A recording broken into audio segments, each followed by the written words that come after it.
to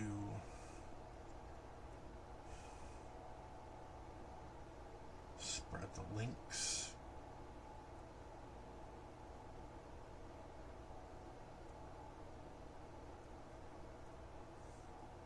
What's funny is that Kraken also suggested a potential alternative for the Toe of Iron here, Mm-hmm. making him a Turaga instead, just to have him argue with Turaga Duma on equal footing. Oh, as much as I would love that, I would prefer to be a Toa first.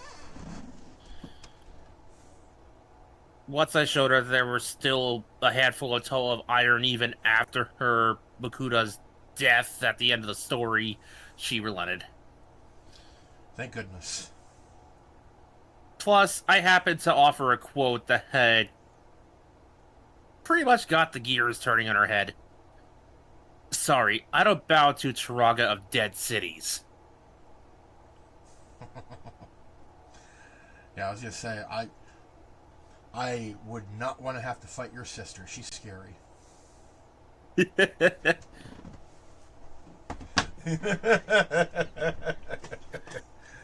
I mean, she's great. She's fantastic. But once you get her going, she gets going, and it is terrifying. you're telling me I live with that. We could bottle that energy and never have an energy crisis ever again. Yeah. Hello, Internet. Welcome to the stream. And back to the cave.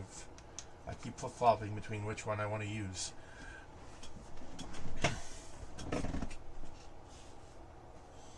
Today is Tuesday. We are back to our regularly scheduled schedule. Programming would have also been an acceptable term of phrase, I suppose. Yeah. And we are back at it with the Roottrees. I'm telling you that plane crash was an inside job. Egg cream had something to do with it. I got it. He greenlit the flight in the first place, knowing the precise conditions of that storm.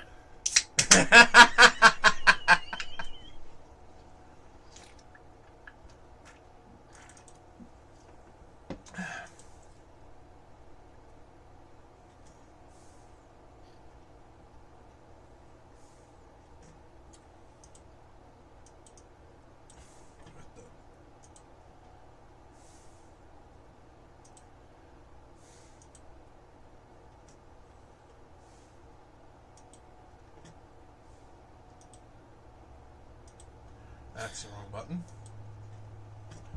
This is the right button.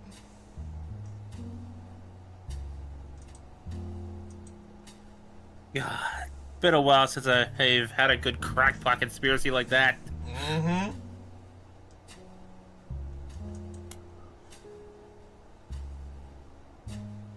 It's been like, what, 3 Roottrees streams?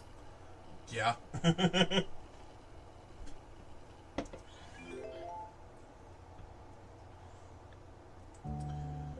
All right. We got quite a number of them locked in.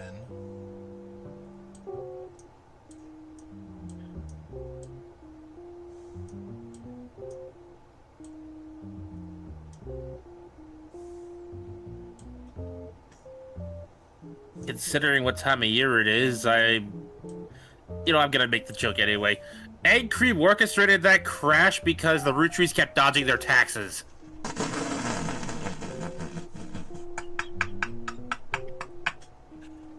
I'm on a roll!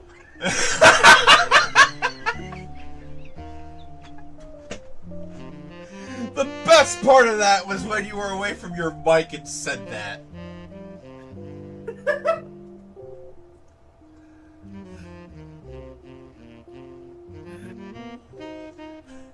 And it's funny that you bring up taxes because I recently made a GIF.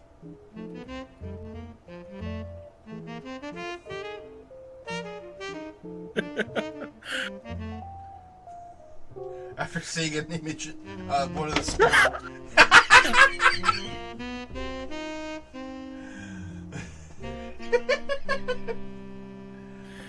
So what did you guys get up to yesterday while I was gone? Well, we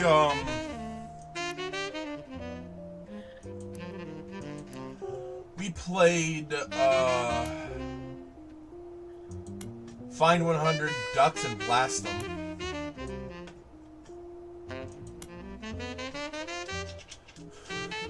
And why is the music still loud? There. Okay, Jesus. He can't help us here.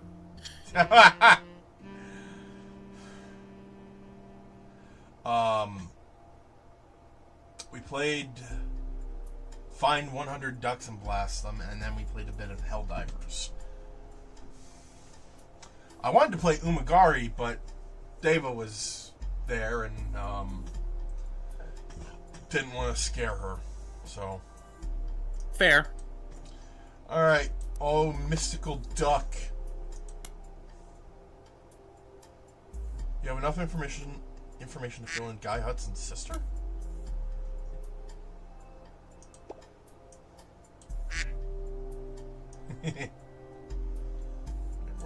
There we go.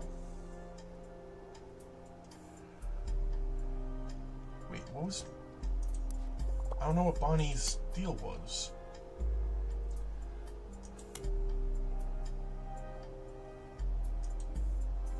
Self-portrait, art and the beauty of women. Right, okay. Just to make sure.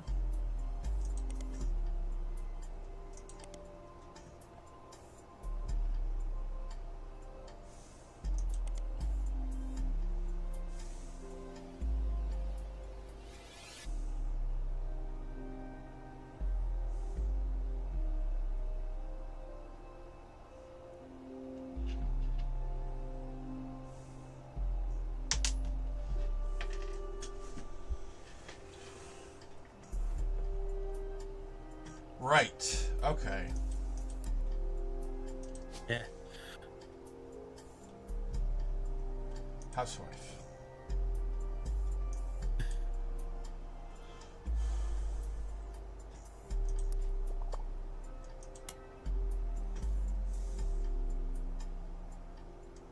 Carolyn Morton. So yesterday I stumbled onto a video that was like this big what if. What if Hot Rod lost to Galvatron in the third act of Transformers the movie? Before even starting the video, I look at the comments section and they're all basically saying, "Game over, Unicron wins."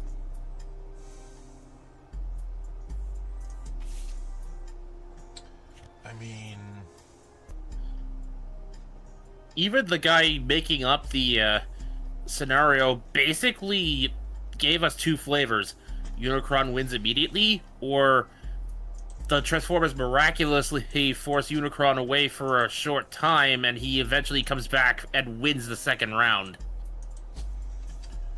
I'm gonna assume housewife. And I hope I don't get in trouble for assuming that.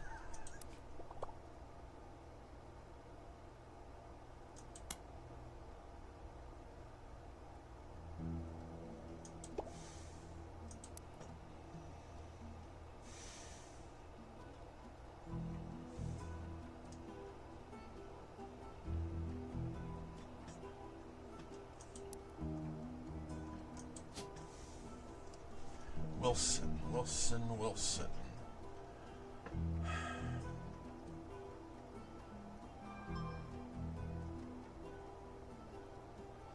Right. Alright, there's like 4 of them. Oh boy.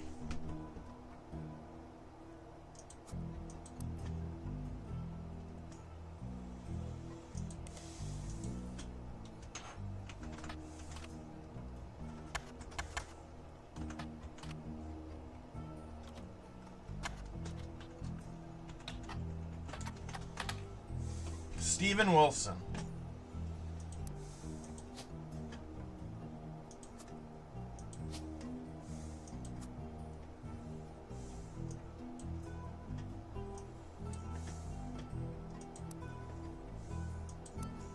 Which would mean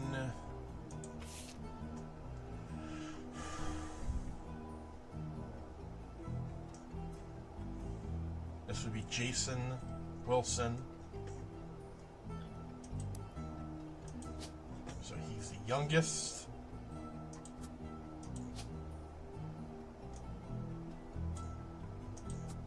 And he is definitely in school.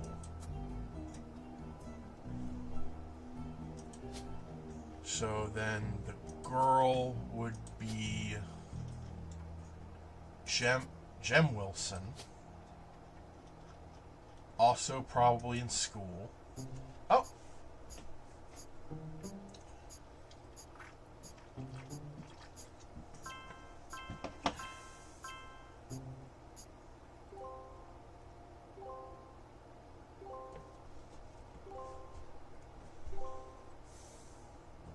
Nine more to go. That means I didn't get her occupation right. Well, we've got a long list to guess. Oh no, wait! I may have gotten the pictures mixed up.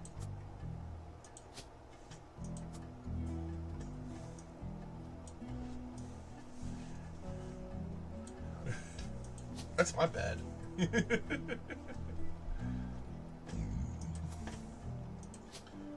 So that would be Zach Wilson. And going by the gown, he's in college. If he Also- hasn't graduated. He's wearing the cap. That's true.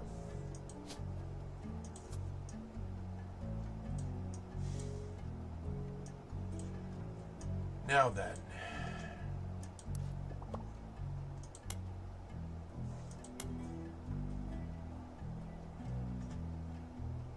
There's only one free spirit left to place.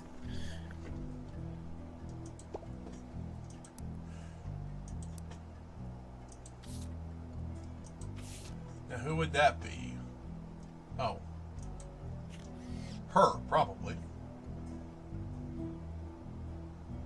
Oh. Hi, Deva. Hello. We've only just gotten started. We locked in 4 new names. Oh? Yep. We've locked in Jason Wilson, Jem Wilson, their father Steven Wilson, and Guy Hudson. Okay, so how much closer are we to actually figuring all of this out? Like, who is actually getting? Who's actually what? I didn't hear. Who's that. actually getting the inheritance? Well, with the way that the Clancy Trust is set up, there is no inheritance to get because the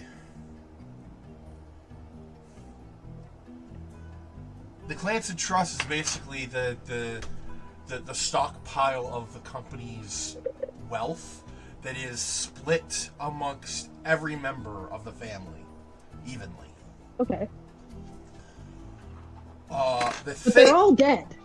They're not all dead. Yeah, because the entire title is The Roottrees Are Dead. It's because the most famous Roottrees at the time, Carl Roottree, the company's 5th president, his wife Brenda, and their 3 daughters all died. Okay. I maintain that See, Egg so Cream far. had to have orchestrated that plane crash because they kept evading their taxes. I mean, frankly, I'm just as about ready to blame the Riddler at this point.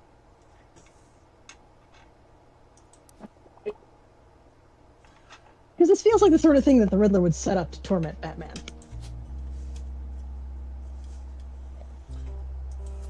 Yeah. This feels like a Batman crime board. Alright, so out of all the free spirits...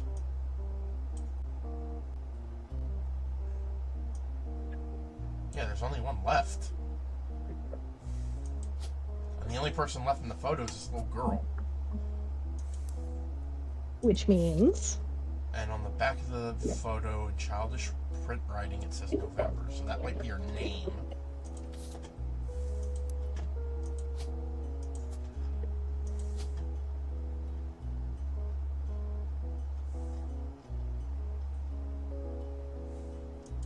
November Roottree.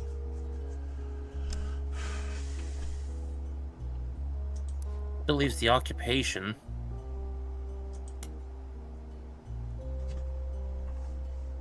Oh, wait a fucking minute.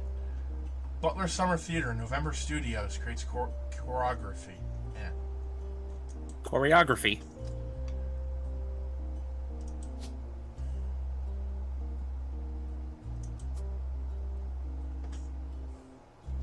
Right, I do remember looking that up.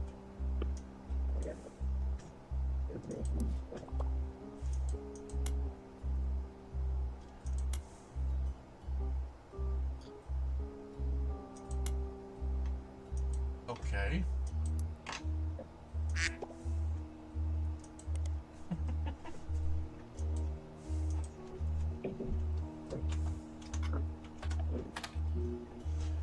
Alright. Tommy Mark Sheridan appeared on the cover of Team Blast a record 38 times. Including three back-to-back months during the height of Brother Trouble.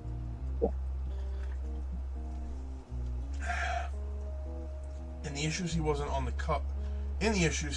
cover, he was still mentioned quite often. You read every word of every article, and besides the fact that he was married to Raina, only one thing seems relevant.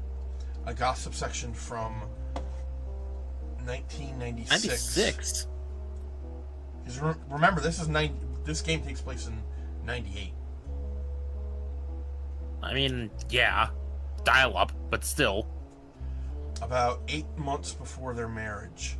It's called, Is TMS Dating a Roottree? It says, at a recent autograph signing, TMS told a Team Blast reporter that he met a girl at a party in Malibu. Apparently the cast of Brother Trouble gets together at Penelope's house once a year, and this time TMS found love. The mega hottie had this to say. She's incredible. She came to the party to meet me specifically, and I'm glad she did. She said she had a crush on me when she was younger. I told her I have a crush on her from her posters now. When our Team Blast reporter asked who the lucky girl was, TMS refused to spill, but we did some digging. One of the creators of Brother Trouble, Ron, married Penelope, who played TMS's mom on the show. And get this, Ron is a distant relative of the Roottree sisters. Oh shit. That means, where's the fucking photo?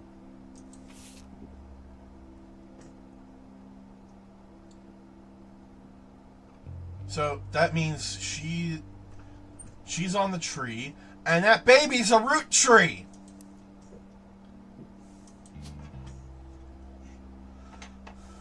And still nothing about egg cream. Still nothing. We'll get there, I'm sure. The baby is egg cream. The baby is egg cream. The baby is egg cream. Oh, this is gonna be fun. I'm calling it now. The baby is egg cream. Let's see. Unknown name. I mean... Also, that's not a serious guess. This is more fun to throw out crazy theories. Christina and Jack. Ugh.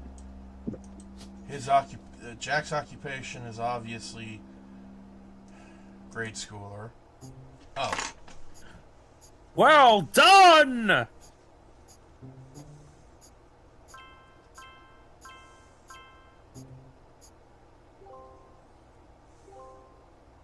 Oh, that is 4 people at once. Mm-hmm. 5 more to go. You know, as a hard mode, they could make you do this without locking anything in until you have all of them. That is a thing they could do.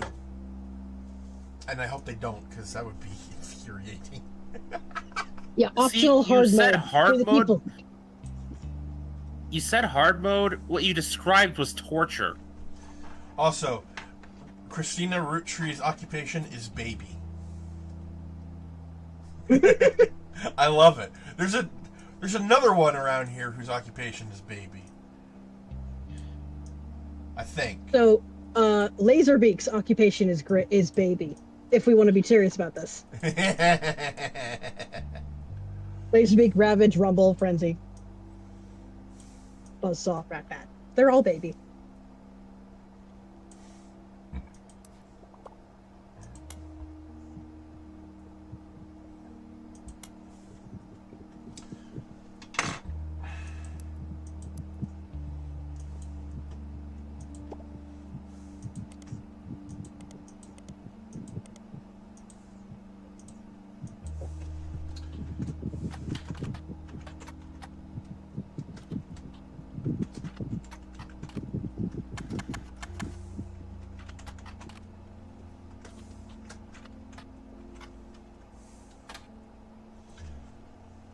Butler County Times has had consistent ads for tours and demonstrations at the first Anderson Maple Farm for a very long time. The farm also appears every so often in a section about things to do in Butler County. It seems that twice each summer the Roottree Candy Company's current head of farming, Mrs. Cottrell, returns to Butler County to demonstrate how 5 pieces were made at the beginning of the century. The demonstration provides free samples of the original 5 flavors. They cost quite a lot to attend and sell out every time, so the Butler County Times recommends getting tickets the moment they go on sale. The ads and blurbs do not have any other relevant information to help your search. However, you learn that the farm offers discounts on Tuesdays.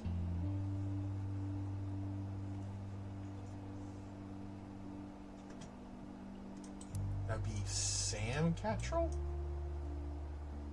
No. Well, that means they offer discounts every day we play this game.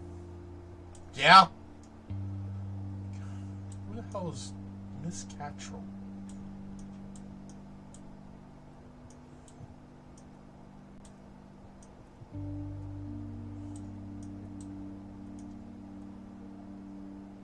Wait a minute.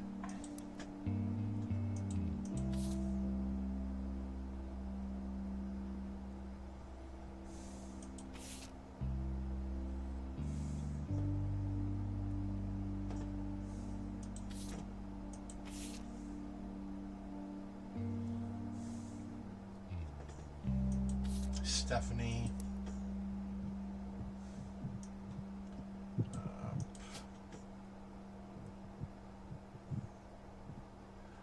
Wait. Gwyneth Madsen is listed as farmer. So...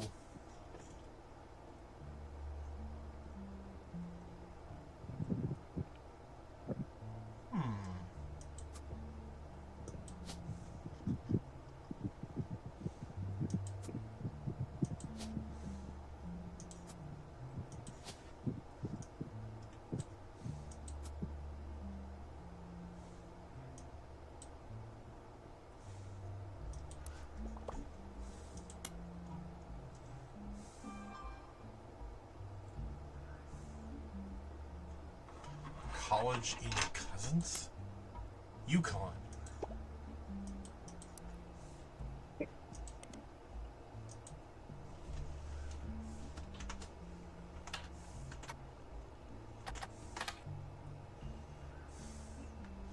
you search for Yukon, you find out that it's the University of Connecticut and that Davy Kellogg IV is on their swim team, the Huskies. He also came in second in his most recent competition, though that doesn't seem relevant.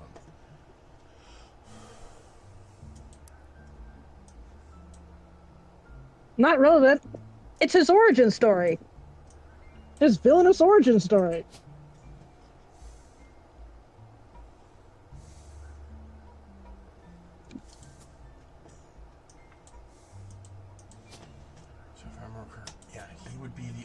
brother.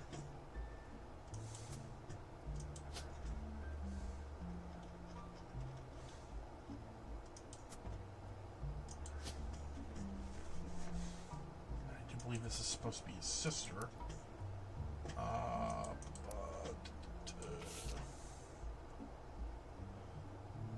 Davy's younger sister, Bethany. Okay.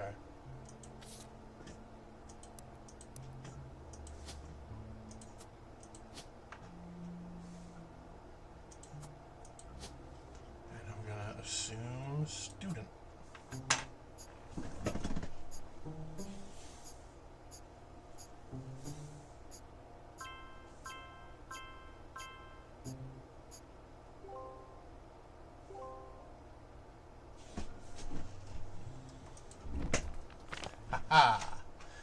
Top secret. To my genealogy genie. If you're reading this, it means you've locked in 49 blood relatives. Congratulations. I knew you could do it. There are 2 more entries on the family tree I'd like you to consider. These last 2 are optional. You can summon me whenever you wish. However, this will end your search and reveal the truth. So make sure you're ready. We need to do the last 2. Yep. Who is EC? EC is egg cream. Also, we never did put in the spouses for Elias C. Egg cream. That. Yeah. And Edward Roottree. You got this far. You might as well go the completionist route.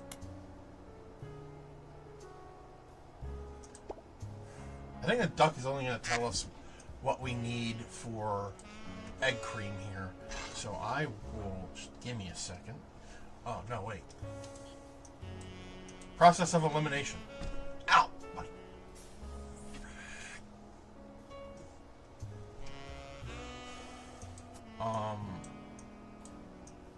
Wait.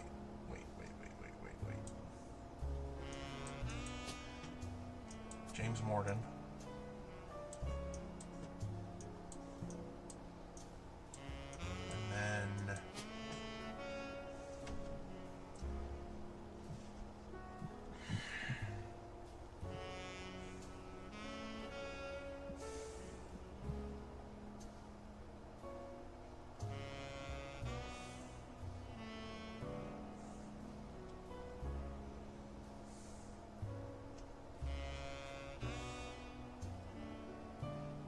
We've got it's Helen Lennon, Joan Monroe, or her April Quaritch for options. I say you just brute force it. Hold on.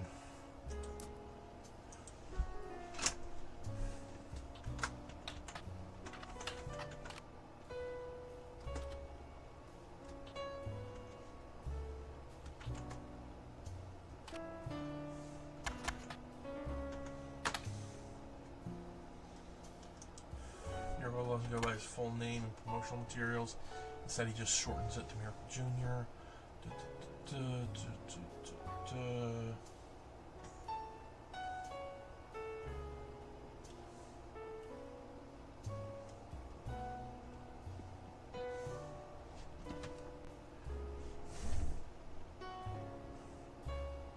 Hold on, this is not giving me what I want.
Patricia Christensen.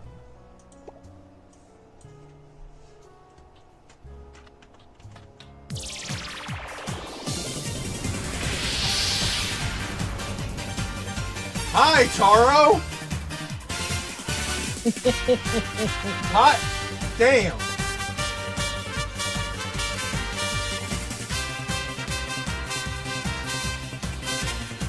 Oops.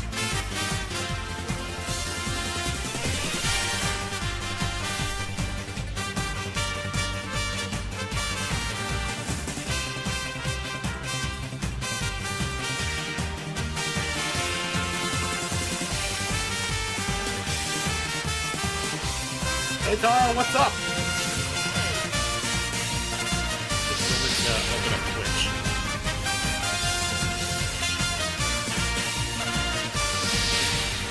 I miss Taro. Sometimes I can still hear his voice.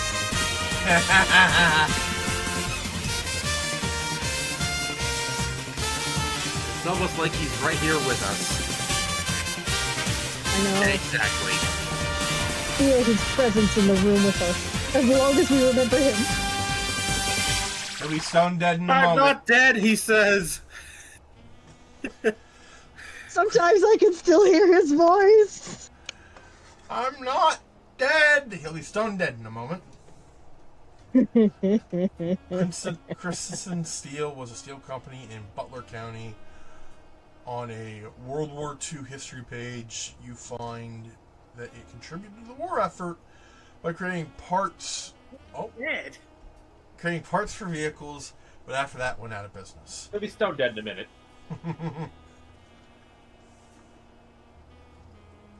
Steamy correspondence. Come on, can't you take him? Next pickup's not till Friday. We're quoting Monty Python and the Holy Grail. You know, the whole bring out your dead thing.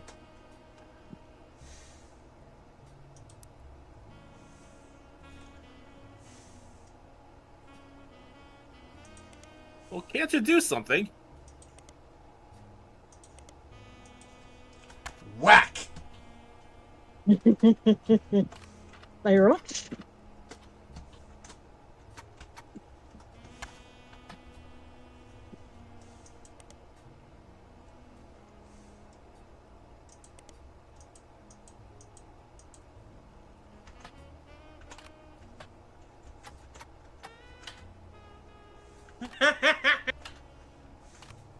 Oh, I know I spelled that wrong.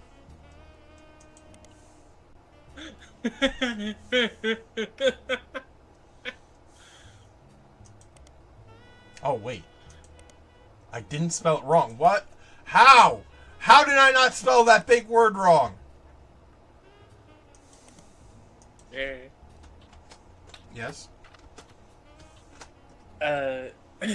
Remember that whole thing with Discord and Persona? That AI company thing? Mm-hmm. Yeah, it turns out Discord's cutting ties with Persona now. Good.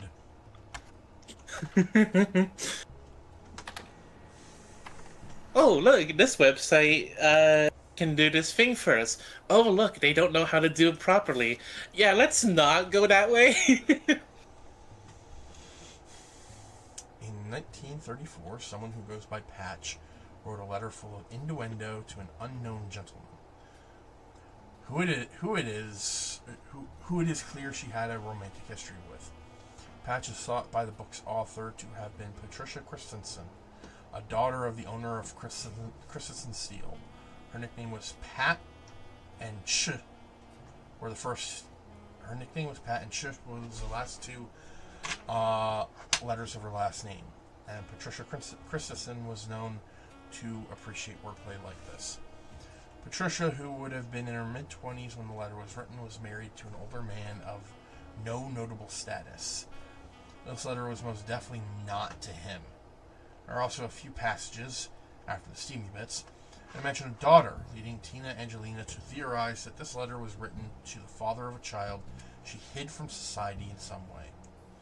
The letter ends on the mention of a twisted twin, that seems to evoke imagery of classic literature. If not for her story, yours and mine would be the most tragic tale ever told. How awful it is that such beauty was ripped from its rightful fate, and worse, sent to live in the possession of your brother's twisted twin. Left an outcast, forced to live a life of labor under a wicked relative. It's like something from the start of a children's fable. She deserves not the life he has been. She deserves not the life he has been sentenced to. I can't stand to be apart from you both. Someday I will return to you, and I pray that he has not corrupted her to know his sins. I swear that on that joyous day, with all the strength I can muster, I will fight for our child's freedom. Let's pray her fable has a happy ending. Tina has no theory for what the more cryptic parts of that mean.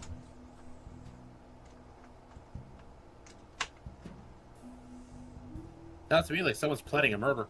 Your brother's twisted twin. So...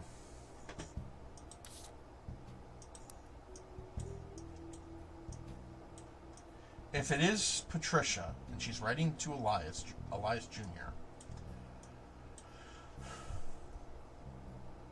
he only has, well, supposedly he only has two brothers. Miracle Roottree, who obviously, hi Webb, who obviously Hey, Webb. doesn't have Baby. doesn't have a twin.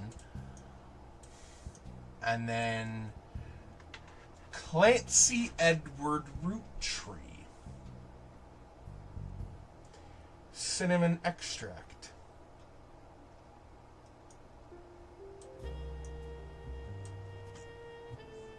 Hold on.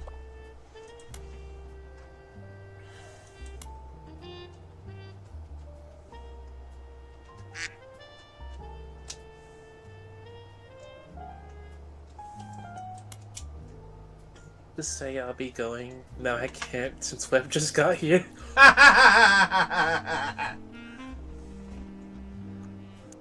Hey, Kumon. Yes? Webb says, "Where's my hi, Megumon?" Oh, well, Bear was kind of trying to vocalize his thought process, and I didn't want to interrupt him. Hi, Webb. Said hi. Alright. I'm not going to press the button again because I want to figure this out on my own. We have a shit ton of evidence. We know he was a farmhand.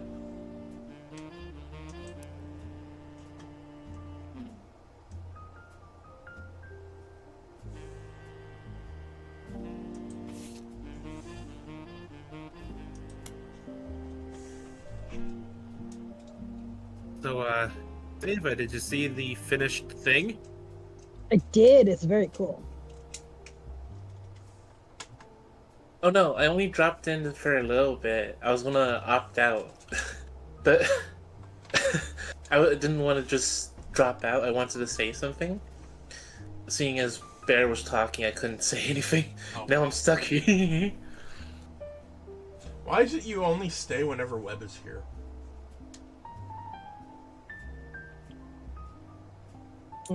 Because.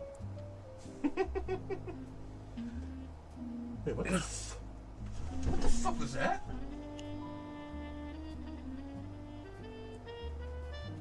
You good, Bear? I thought I saw something moving across my camera. Egg Cream is trying to sabotage us? Hold on, let me clip it so I can watch this back. Maybe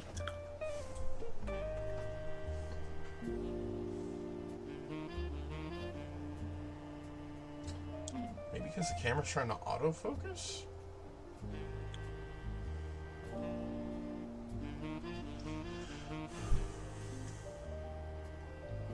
Holy fuck, something did move. Shit. Send me the clip. Hold on, official. let me save this clip. It's official. Egg Cream is trying to sabotage us. Mm-hmm.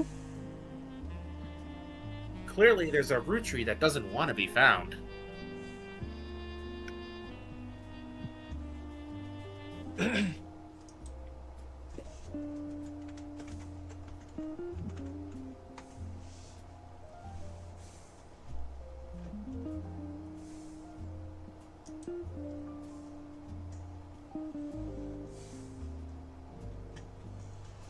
Making sure I clipped the right spot. Yeah, I did. You want me to send it in the chat or the clip chat? There. Regular chat, because I want to see this first. Like the Twitch chat or the clip chat in Discord? The voice chat. Okay.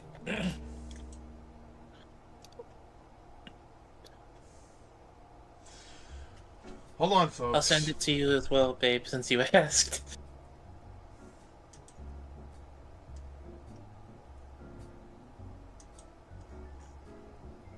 But didn't want to just drop out. I wanted to say something.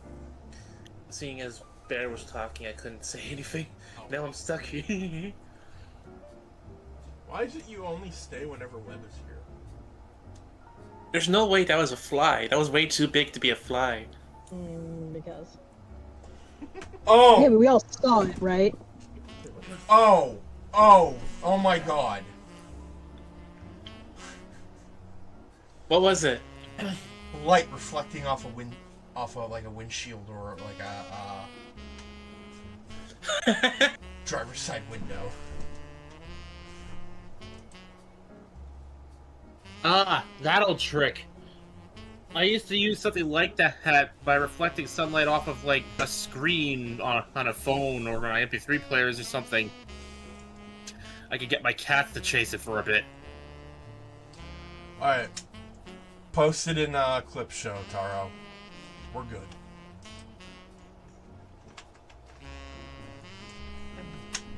I'm gonna maintain the joke that Egg Cream has sent, I don't know, hired goons or thugs or something to throw you off the trail.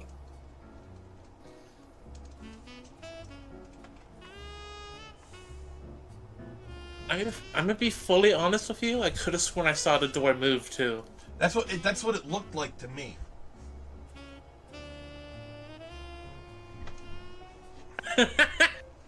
I'm pretty sure they're happy being ignored because, like, this place is like 100 years old. Over 100 years old, I should say.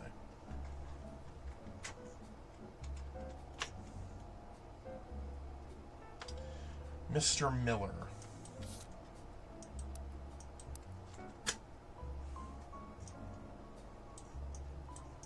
Hold on. I just titled the clip "What?" Like, there's nothing else I could have described it with at the time. You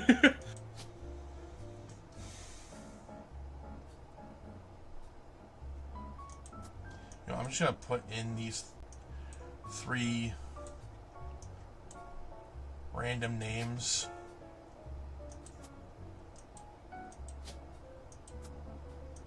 And if they lock in, they lock in. And if they don't, oh well. Alright. So, we know the spouse. His last name was... Yeah, his last name was Miller.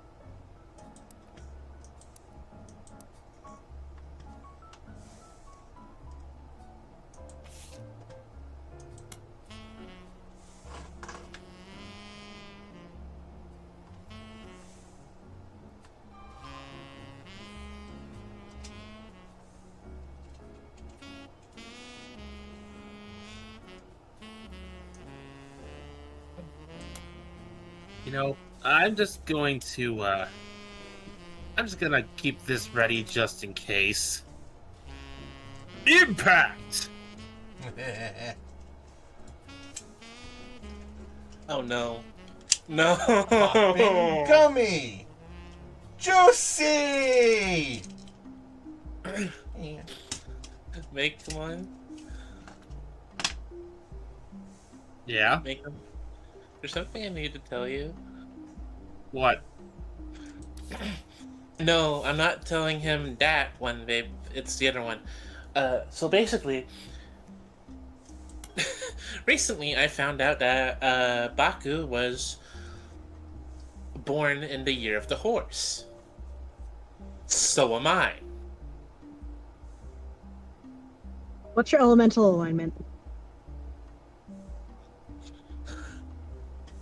I do not know that one. Okay, because there are two cycles with the Chinese zodiac: the elemental one and the animal one. Like, I am a water rooster, for those of you who know what that means. Okay, hold on. Let me. How would I Google this? Well, you would look up Chinese zodiac element animal and then your year.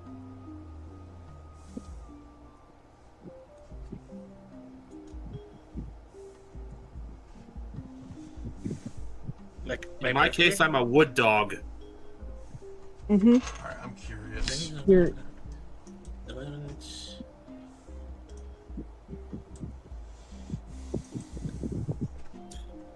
Not interested. Element wood, representing growth, flexibility, and empathy. Sign dog, representing loyalty, integrity, and responsibility. Wood dogs are considered more community-oriented, supportive, and idealistic compared to other dogs, which are known for being straightforward and protective. I'm a water monkey. Apparently, I'm a water horse. Water monkeys are known for being intelligent, witty, resourceful, and lively.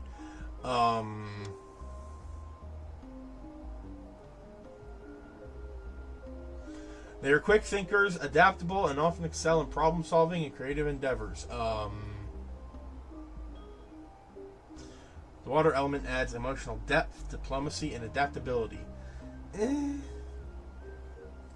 Okay, water roosters are intelligent, compassionate, and highly communicative individuals who possess immense energy and keen eye for detail. They are persuasive leaders who are more gentle, adaptable, and resourceful than other roosters, often thriving in careers that require communication. And Webb is a middle dragon. Come on!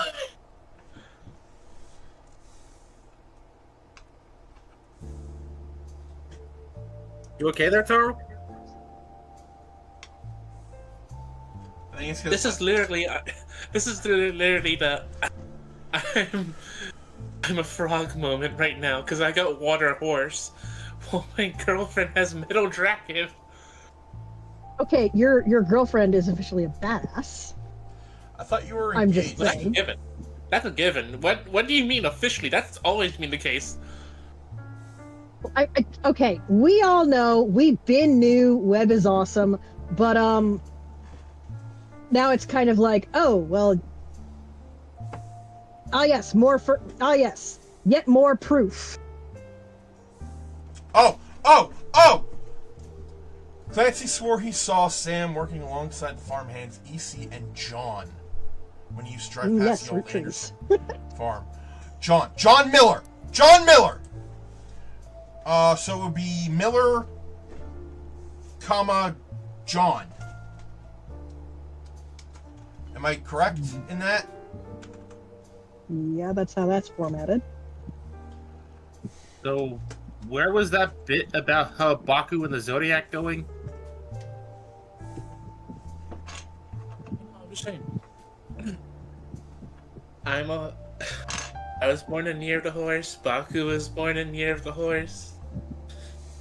I'm Baku now. I'm sorry. I take over the role.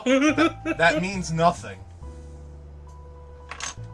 Yeah, the last generation of water roosters was 1933. Taking over, huh? I have only one thing to say. Catastrophe! Oh hell no! Okay, so if I'm right, EC is whoop, Roottrees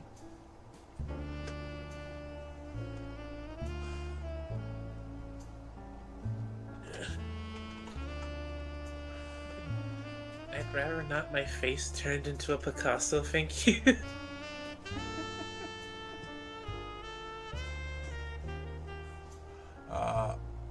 Roottree, Edward.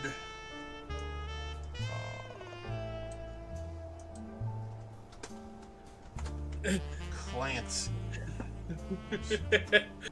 Yeah, we watched the episode last night. We saw what happened.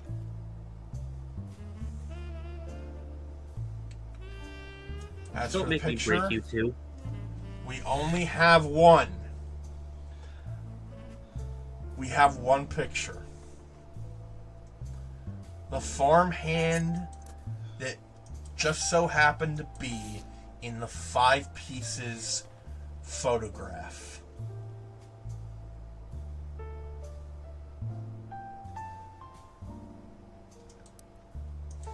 One more thing. Yes, Webb? I'm gonna wait for Webb before we finish the first half of the game.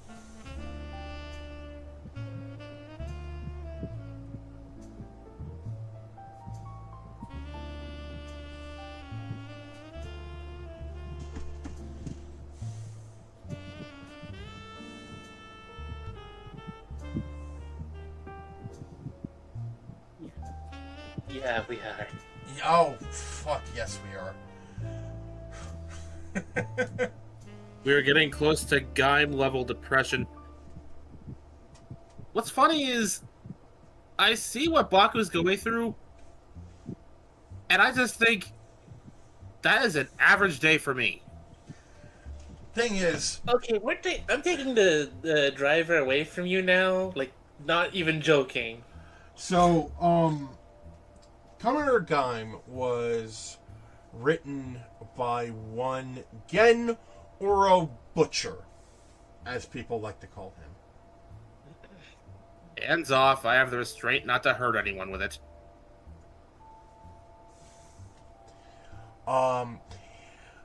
Urobuchi is known for a number of different works, but primarily a little thing that Mekumon knows, at least because of a white little cat thing that keeps asking for a contract. It's been waiting in the snow for the past 6 hours, and I'm not sure I want to see if it's still alive or not. It's staring at me. He created Madoka Magica. And when it was announced he was doing a season of Kamen Rider, people were concerned. And they had every fucking right to be. It is one of my favorite seasons, though. It is good! It is good shit! Anyway. Egg Cream is Edward Clancy Roottree.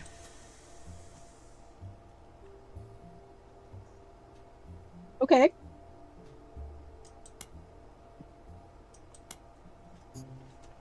But first... Oh, hey. A mysterious car just showed up on my street. The people inside are wearing sunglasses. What?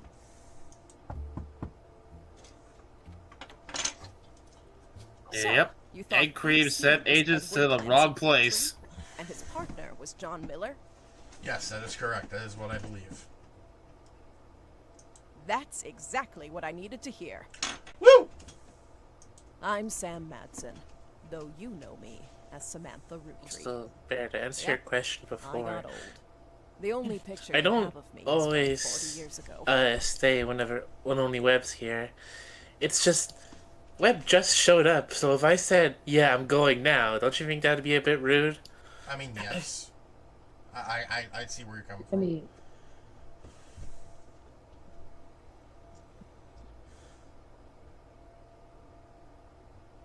Yep, I got old. The only picture you have of me is from 40 years ago. Damn. My book tells the truth about Elias, the 5 pieces, and my parents. Not my biological parents, Elias Jr. and Patsy. My fathers, Edward Clancy Roottree and John Miller. By now, you've either read Lorne's diaries, or you're just an incredible guesser. Lauren was right. I hated the 5 pieces. She just didn't know my full reasoning. My father, Edward Clancy, was a great man, but his identical twin Clancy and his father, Elias, were not.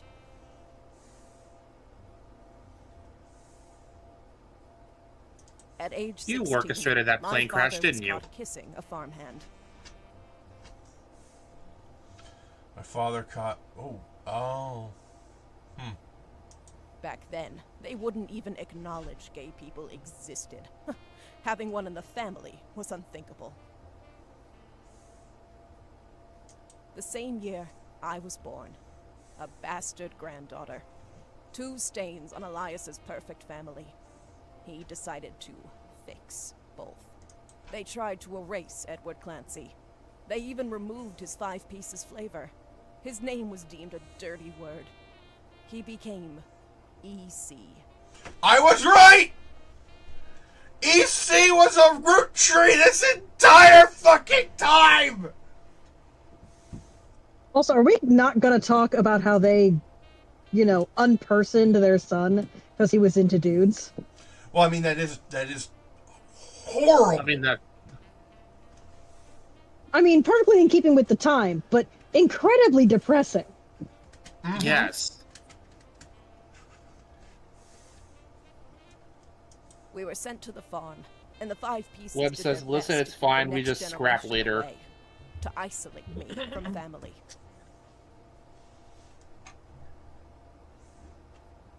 But Elias couldn't erase us from existence. Laura never realized Although, he I wanted was to. the little girl from her diary. So, right, Sam was the little girl who said, "Your pop is my dad."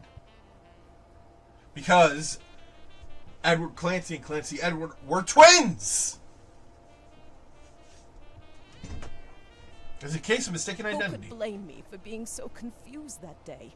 Her father was an exact copy of mine, except without the beard. And also not an asshole. Yeah. Webb is continuing to push that button. And while the 5 pieces celebrated a new factory, farmhands did the real work. It's a fluke there's a picture of my father at all. But there he is in the background. The 6th 5 piece. Well, I guess you gotta rename that candy now. Mm-hmm. Patsy returned, and things got complicated for Elias. She fought for my freedom, from a life she deemed unworthy. Elias relented, so long as I never learned the truth or receive inheritance. They knew I'd help my father. At Elias's will reading, I learned part of the truth. The rest I learned at home. I began to hate the 5 pieces. You have every reason to. My father made me stay silent. He was worried history would repeat, and that his grandchildren would become outcasts. His fears weren't unfounded. As you know, my son Ernie died a few years ago. He had trained to take over as president. But due to family politics, or perhaps hubris, it went to Guy. A real Rootree. He nearly ruined the company. Yeah, with fucking caviar flavor.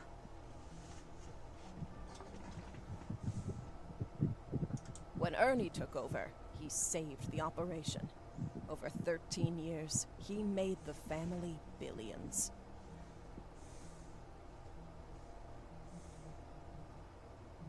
Ernie earned about $36. Right. Because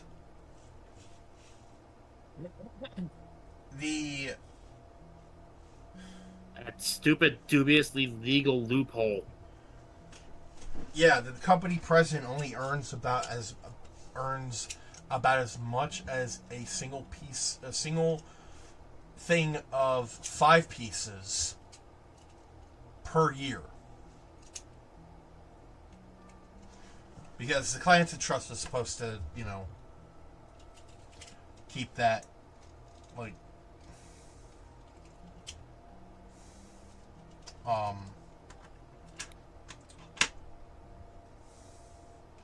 It is essentially supposed to ensure that the company president would work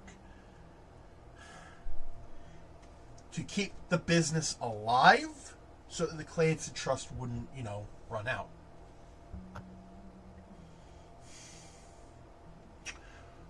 But if Ernie wasn't in the Clancy Trust, that means that Yeah. that's all he ever earned. Yep, that's all he ever got. 30, holy shit. They got by on Debbie's salary. Because But when he fell ill, he couldn't pay his medical bills. His death was my tipping point. he was supposed to be able to live on his allowance from the trust. That's why the salary is what it is. But But he didn't have access to that, so all he had was the salary. Yeah, and Sam just said they got by on Debbie's salary, but when he fell ill, he couldn't pay his medical bills. Oh my god, this is all because the Five Pieces and Elias were so antagonistic to Sam's mere, not just to Sam's mere existence, but also Edward Clancy. A man could have lived. Yeah, they were probably happy he died. Originally, my book was meant to expose Elias's hypocrisy. Until I started to look into the other dirty laundry. Television screenwriter Robbie Roottree was allegedly quietly tried and convicted under the name Robert Roottree in a French court of law. It seems he allegedly embezzled from his company RR Productions to fuel a gambling habit. Ron tried to have Robbie removed from the trust, but couldn't. Robbie was a blood relative, even out of wedlock. Gwen divorced Wild Bill just before she had her second son. RR attempted 2 arguments. First, the person in question was born out of wedlock. That sounded familiar. The Clancy Trust that Elias established was designed to secure his family's future. His entire family's future. He couldn't write exceptions in without the whole thing falling apart. My book can definitively prove that Elias was not the paragon of virtue he's heralded as. And that my daughter and granddaughters are just as much family, at least in the eyes of the Trust, as anyone else. The Clancy Trust will secure their future. They can decide what to do with their shares. But I'm old, and I'm not in it for the money. The truth has been eating away at me for years, but now I can set the record straight, thanks to you. As someone who enjoys searching for the truth, you might understand the power it has. Whitewashing the past to protect the status quo can lead to repercussions in the present and future. Hell yeah. So thank you. You hear that? You knocked it out of the park. With your expert work, the truth will. You come to hear light. that? Current government system? Louder for the people covering their ears. I just grab their hands and just start screaming like a fucking death metal lead musician. Oh, well, I hold an active Cover yourself in megaphone fake blood nearby. and jump around screaming. And when it does, my share of the Clancy Trust is yours. Like I said at the beginning, set for life. Damn!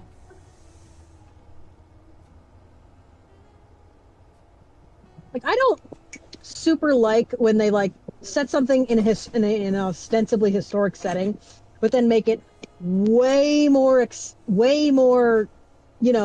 wholesome and tolerant and all this other stuff than it actually was, and then still present themselves as a historic setting.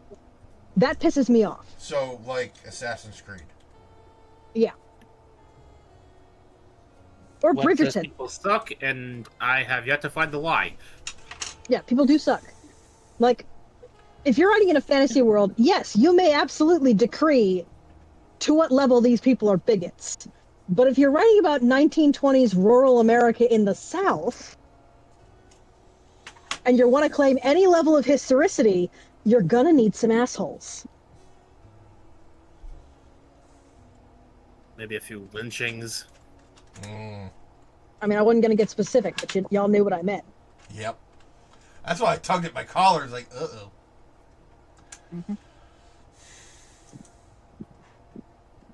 Looking Like- at the family tree on your wall, now with my father's, everything finally. Please be thankful I'm a looks northerner. complete. Yeah. Unless a whole lot more root trees somehow appear from thin air. This is the last time I'll come knocking. Thanks again, and so long. Here's Yeah, the but thing, we're though. over this. If you want to do like want to do a complete, rewrite of how society worked in a specific time period, that's absolutely fine. I'm not going to get mad at that. But don't try to pass it off as any kind of as though it has any kind of historical accuracy. Life went on, and a new president took over the company.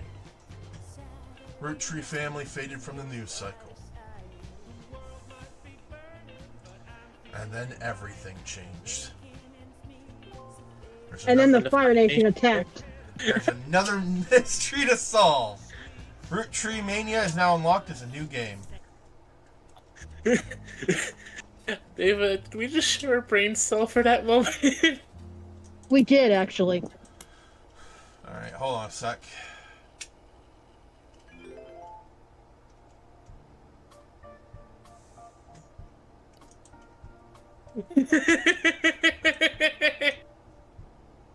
Well, Webb's having an existential crisis.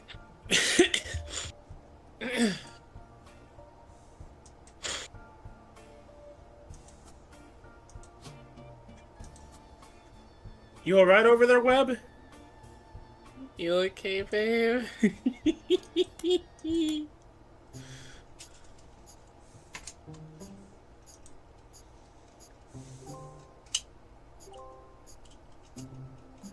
Yay! I completed the whole fucking tree.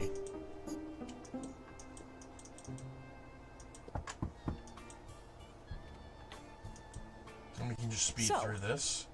That's my not but my head. This they we were but hook and hit tap out of my. You mean you see how it is? That my and the as what so and look unless a whole. Thanks again and so long.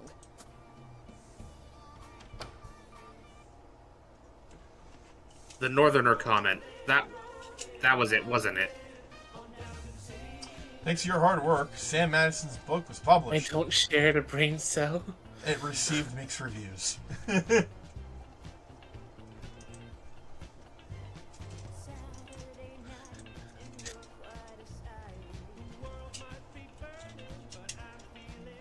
I take it Webb also thought of the Fire Nation comment. I don't think that's the case.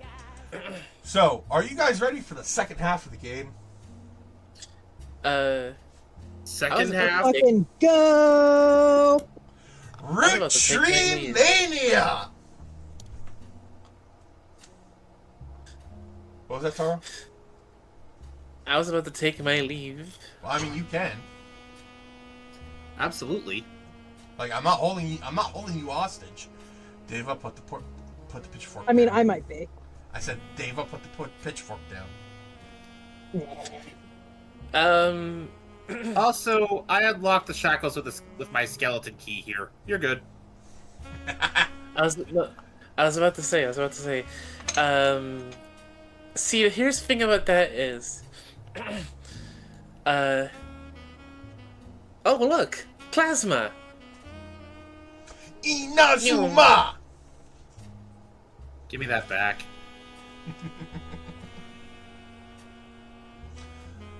Alright. Roottree Mania will spoil unlocked content.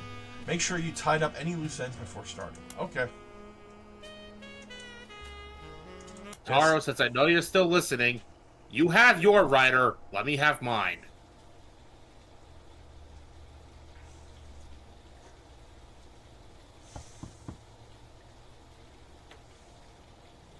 Hi, I'm Clark. Probably not who you expected to be knocking, but life's funny sometimes. Clark, your voice sounds hella familiar.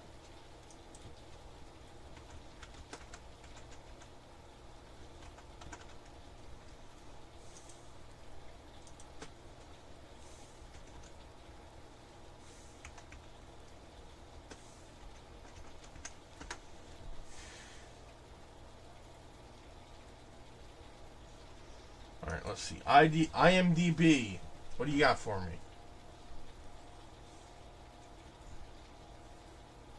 Oh my god, it's Mike Pollock! Eggman himself? Yes!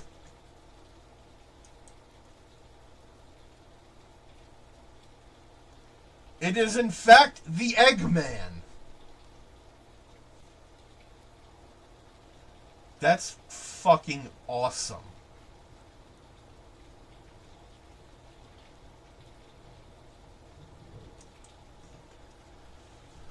You've done well staying anonymous. It took us a while to track you down. Oh god, he's here to kill me. A lot has happened in the last year. Far too much of it public. But there's stuff going on behind the scenes too. I never wanted to be president. I'm not great with stress. With my mother's deteriorating I'm sorry, I'm rambling. I'm not here for sympathy. I'm here because part of the fallout of Sam's book is that everyone's coming out of the woodwork. Now that it's public knowledge that Plants and Trust covers any Roottree despite their history with us, a lot of potential cousins have surfaced. You may have seen that man on the cover of News Time. It was a disaster for us. And then Miracle went and made it all about himself. The long and short of it is a lot of potential cousins just showed up. Sam's helping some of them, but she's not really going about it the right way. And she's not taking calls from anyone in the family. I let it slip through a mutual friend that I found you, and I was stopping in. It's manipulative, but I'm hoping she'll reach out to you. You can let her know I'm on her side. In the meantime, if you're willing, I can share our files with you. Pass them along to Sam if she reaches out. I'm genuinely hoping she'll realize I'm an ally. Clark may have had trouble with marriage, but I don't think he's really that bad of a guy. I think he genuinely, even though he has the face of a scumbag, I think he's genuinely trying to be helpful. Feel free to do your own research. I've been told you enjoy things like this. To each their own. Plus, I can't help but like anyone voiced by Mike Pollock. I can hear the Eggman. Oh! Mom, don't do that! I'm still hurting! So sorry about that.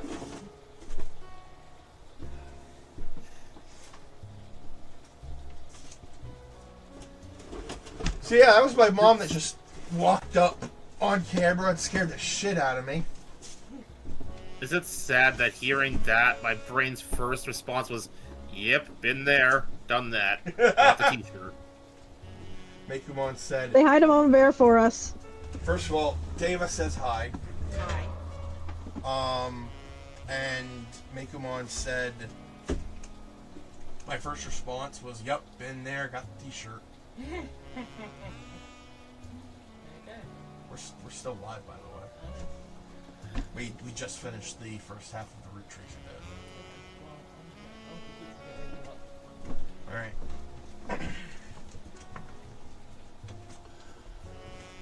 Alrighty, so, more family. Potential family, I should say.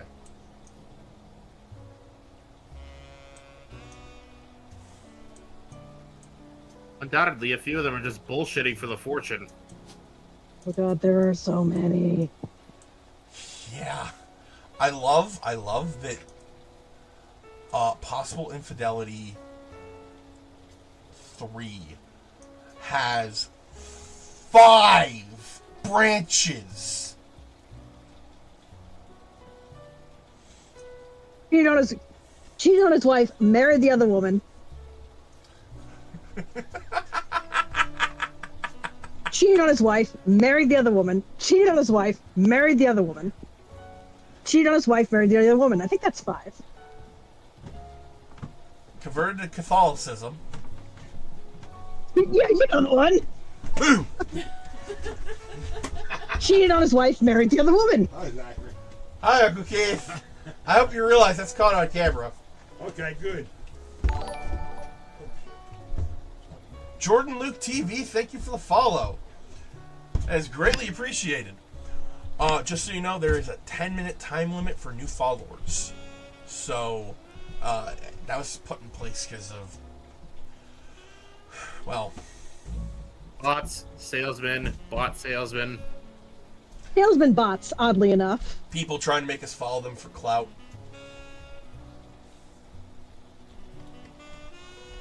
Like, hey, I followed you. You need to follow me back. It's like, I need do no such thing. Fuck off. And then, of course, the weird ones. Yeah. They know who they are. Do they though? Some of them probably. Anyway, if you want to stick around, Yeah, but I'm not weird. Said the absolute whack job. If you want to stick around, I didn't say there weren't any in denial.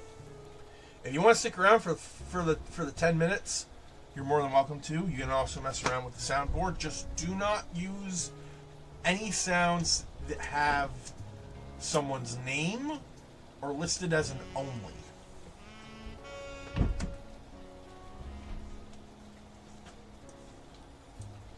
Alright, now back to the game. We have three pieces of evidence. First, we have unexpected visitor.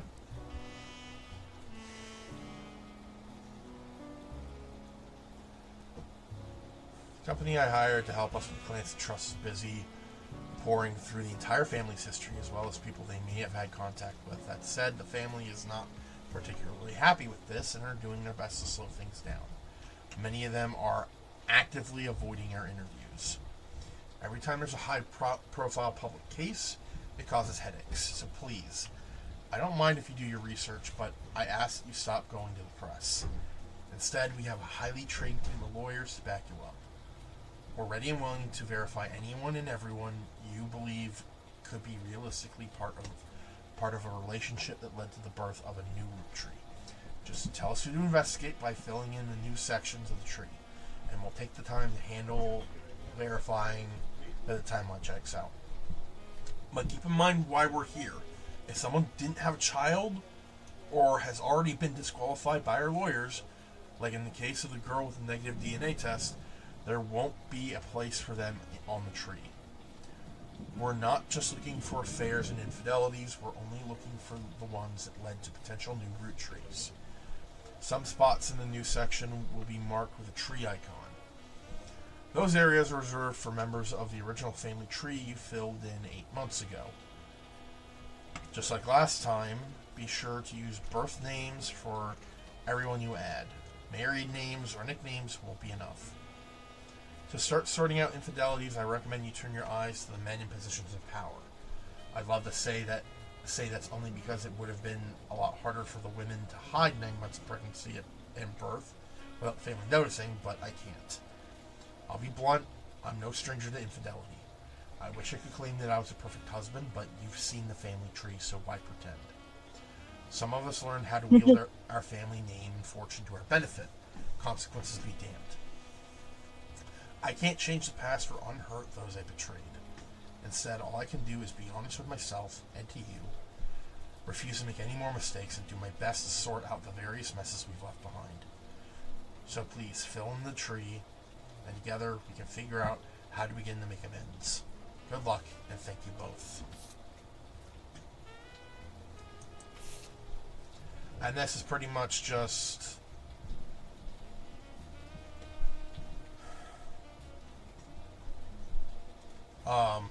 everything that happened previously.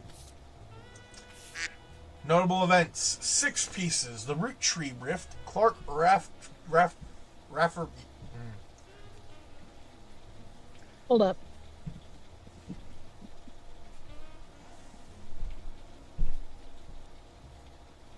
Roottree Rift.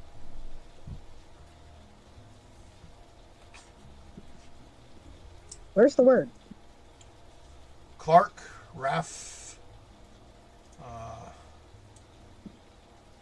I need you to scroll down, dude. Oh! It's under notable events on the... I was looking at... Rafferty LaRue. Okay, sorry. I was looking at the note. Rafferty LaRue.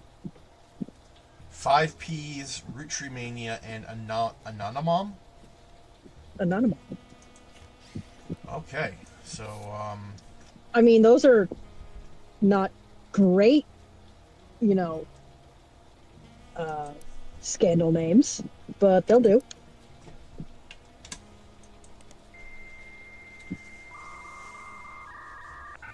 Oh god, that noise! Yep. That noise. It's unlocked a core memory. Also, it is 1999 now. And then we're gonna party like it's 1999. Spider Search. Alright.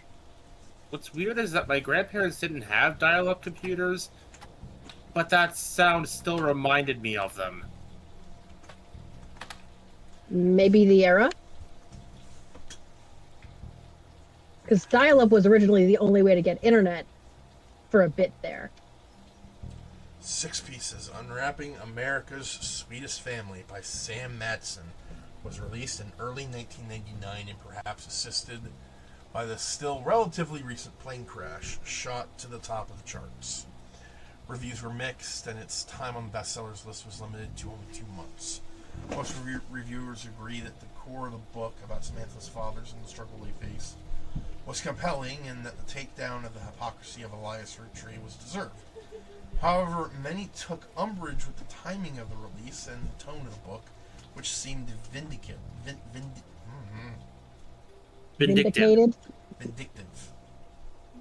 The fallout from the book led to the Roottree Company scrambling to release a statement, and due to a conflict of leadership, famously released multiple conflicting official statements over 3 days. This confusing move was referenced in popular culture due to a late-night sketch about indecisionitis. But more traditional analysts have been calling it the Roottree Rift. A few months later, due to Roottree Mania, the book re-entered the charts and sold even better than the first time.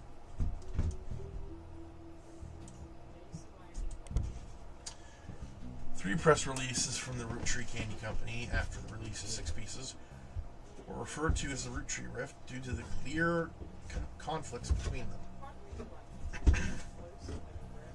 The first was fairly standard. It stated that there was no president of the Roottree Company, but that the entire family was made aware of the release of the book, and that there would be... that they would be meeting as soon as possible. Yeah. Only then could they verify the legitimacy. Want me to take over? Yes, please. Only then could they verify the legitimacy of the claims it raised and decide next steps. The second release was emailed to business newspapers 3 hours later and announced that after a vote, Ron Roottree would be taking over temporarily as interim president. It also went on to state that Ron was aware of the book, had verified the claims within, and would look into compensating Mrs. Madsen and her family immediately. Scroll, please. Thank you. It also stated that company lawyers would be taking immediate steps with the family to revisit the Clancy Trust's terms to make sure nothing like this could happen again. It was quickly clear to business reporters and analysts that the time between the two press releases would not have been logistically sufficient to gather a majority of the family, even using conference calls. This was reported on many news channels, and a third, much shorter press release came the next day. It claimed that a draft of the announcement was made prematurely and that Clark Rafferty LaRue and Ron Roottree would be taking over as the company's first joint presidents. It also stated that any compensation plan would be based on a stringent verification process. Webb says at least the military dudes are not asses at the store. What? I don't know what that means, Webb.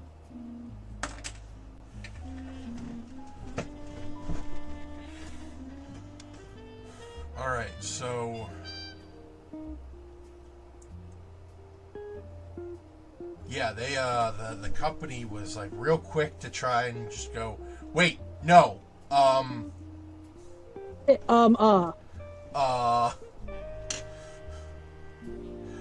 Quick damage control. Alright. No, don't kill them!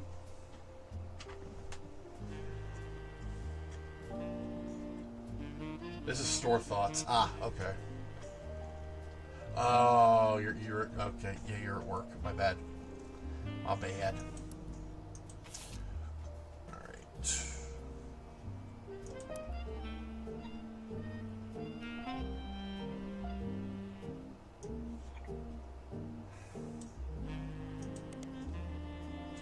Clark Rafferty LaRue is the new president of the Roottree Corporation. This does not include Root, which appears to have its own new leadership. In early March of 1999, about 5 months ago, it was announced that both Clark Rafferty LaRue and Ron Roottree... Rafferty. Fuck. Rafferty. And Ron Roottree would You're emphasizing the T too much, but okay. Ah! Could I... Yes, please. Let's see here. In early March of 1999, about 5 months ago, it was announced that both Clark Rafferty LaRue and Ron Roottree would be taking over for what was essentially described as a transitional period in the aftermath of Six Pieces. About 2 weeks later, the company released a press statement that thanked Ron for his work, but announced that Clark was the new permanent president. Most of the information about Clark you knew already. Many descriptions of him tend to focus on his advertising career and that his mother was Lauren Roottree. The sentence goes on below the, there we go. Few seem to touch on his complex and volatile marital history. Since taking over, Clark has tried to remain out of the spotlight, but did have one notable foray into the public eye. He gained a lot of support when his first move was a statement in favor of accepting Sam and her family into the trust.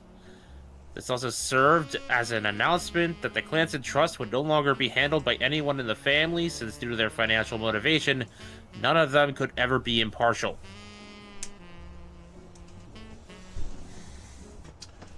Considering that, considering Ron kept trying to get Robbie out of the family, that makes sense.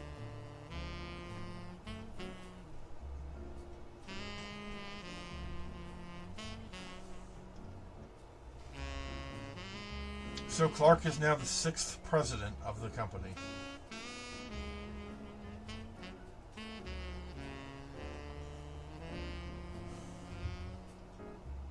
It's a bumpy road, but there appear to be steps being taken to improve, so I'll give them that.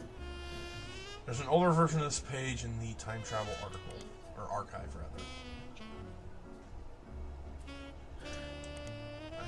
rather. That's stuff from like last year. Alright.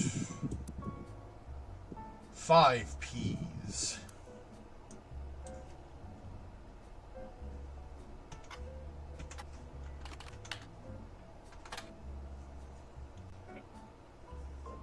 Five Ps, aka Felix Fellows, is a rapper who has found some recent radio play after being publicly confirmed as a long-lost Roottree and entitled to part of their fortune. His alias, 5 Ps, is a play on 5 pieces. An article you find on a website known for their particularly harsh reviews of modern music, yikes, gives his most recent album, Root of All Evil, 1 star out of 7 for whatever reason, with the headline, "More posers than my action figure collection." Fuck. That's harsh. The review mentions his real name is David, and he used to go by Dirtay Davy. And the author rues the fact that this rebranding was a blatant marketing stunt at the expense of his mother's tragic past. She overdosed when he was 16. Ooh. Apparently, only one of the songs on the album is new, and the others were simply rewritten to turn blatant references to sex, drugs, and violence into clumsy euphemisms. Euphemisms. His rise to prominence was kick-started when he appeared a few months ago on the cover of News Time. Capital T fucked me up. Holding a photo of his mother with Guy Hudson. At first, the Roottree Candy Company denied it vehemently. Miracle Roottree even appeared on the same magazine a week later, but since then, they've backtracked and publicly welcomed him to the family. Their press release at the time stated that they had new evidence that confirmed his story.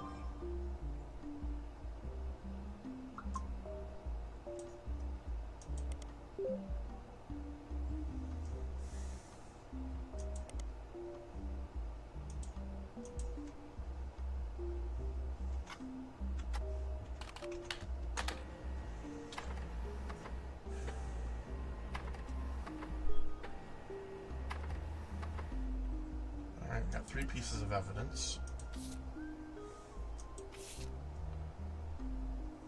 Felix Fellows. And what is clearly a photo of Guy Hudson and his mother. Good old Miracle.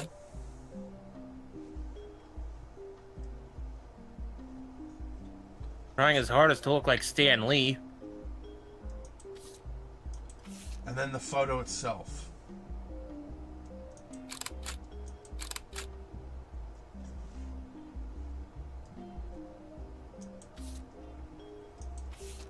Let's see, Roottree Mania.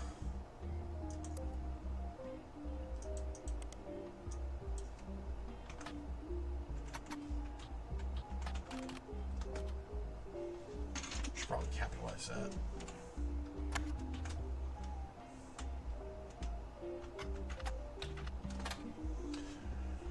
Roottree Mania immediately followed the announcement that a rapper going by 5 Ps was actually a Roottree. Collectively, popular culture seems to focus on the Roottree family and 5 Ps for a few weeks before everything felt oversaturated and society moved on, as is the case with most scandals. Because of the 5 Piece saga, an underlying through line to how pop culture treated Roottree Mania was an excuse for everyday people to claim they were also Roottrees. Daytime talk shows had "I'm a Secret Roottree" episodes. Late night hosts and guests made jokes about other lost members of the family. And there was a widely shared website where you could fill in your own name and find out if you were a secret Roottree. When you submitted your name, it simply said no with an image of Clark giving you the finger. That's funny, actually. That is funny. I mean, I could get behind that, actually. Like, That is some good old-fashioned internet trolling. Roottree Mania lasted only a few weeks, just long enough for 6 pieces to re-enter the charts and trigger new printings of other Roottree-related media. This includes Lauren's diaries, VHS releases of Gwen's old movies, as well as countless other unauthorized biographies, which mostly seem to attempt to capitalize on the Roottree sisters, Carl and Brenda. These re-releases were too late to successfully capitalize on or extend the craze. As a result, most of them were failures. And countless novelty shirts have had variations of "I'm a secret Roottree" become immediately unfashionable, though some people still wear them ironically. Yes, you do know the gateway. You know that doing something ironically is the gateway drug to doing it unironically. Yep.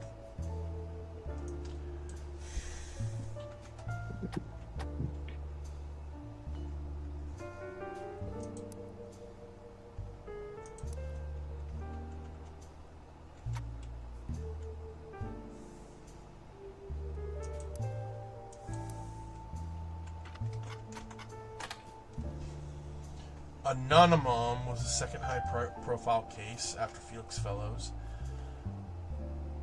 of a potential new Roottree being added to the claims of trust. Instead of claiming herself a Roottree, however, she claimed she slept with Guy Hudson. And that, you know what?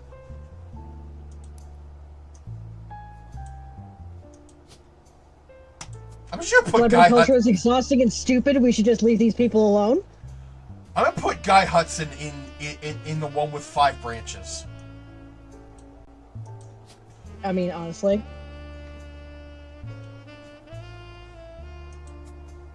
Because, like...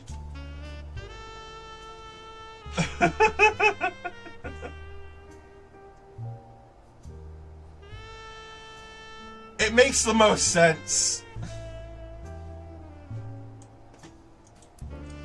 Alright. She claims she slept with Guy Hudson and that her daughter was a Roottree.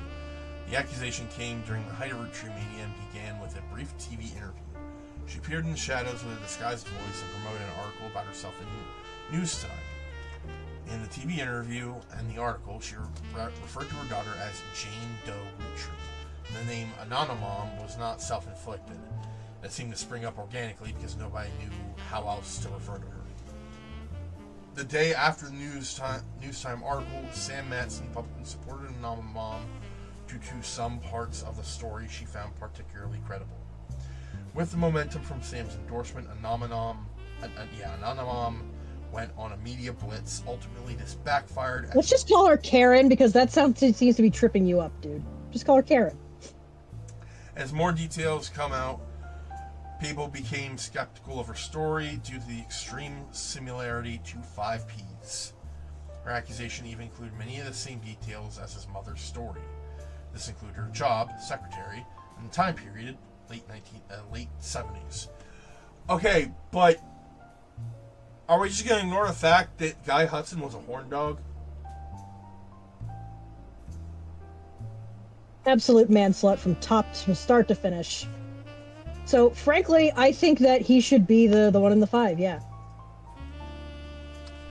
After fumbling the 5P story so publicly, the Roottrees were more prepared to handle all Clancy Trust-related cases. Within a week, a DNA test proved that Karen's daughter could not be related to the Roottrees. This was announced at a joint press conference with lawyers representing both Karen and the Roottrees. Each party ensured their respective clients provided accurate samples immediately after the negative results were released. Many of those who had already been skeptical felt vindicated. Others, who had built up hope that history could repeat itself after 5Ps, felt duped. Many people suspected the whole affair to have been a hoax to gain fame and money. Many demanded that Karen be held accountable, and some people even began to attempt to track down her true identity. The Roottree company felt pressured to put out a second statement trying to curb some of the backlash, even going so far as to say, though it was scientifically proven that Jane Doe Roottree is not a Roottree, this doesn't mean that her mother and Guy Hudson were not involved in an affair. She had every right to make her claim, as it has been verified that her stories about Guy Hudson were not exaggerations. Please leave their family alone. Many people claim this high-profile anticlimax and public backlash was the beginning of the end for Roottree mania, since most of the fun was the shared fascination about secret Roottrees. Others think that, like any fad, it just ran its course naturally. Regardless, this was the final notable event related to the release of Six Pieces, and things soon went back to normal.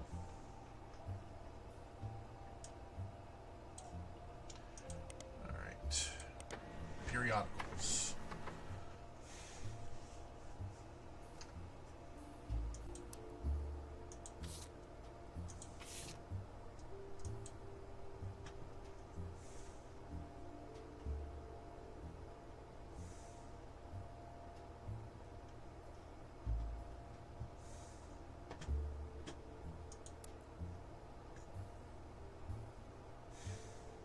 Honestly, if we'd kept going with trying to pronounce anonymom, I was eventually just gonna start going do do do do do.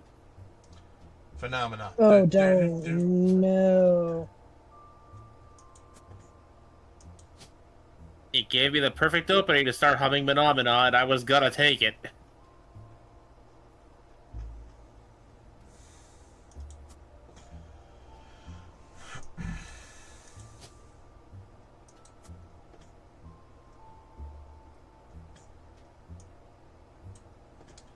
Alright, Mystic Duck.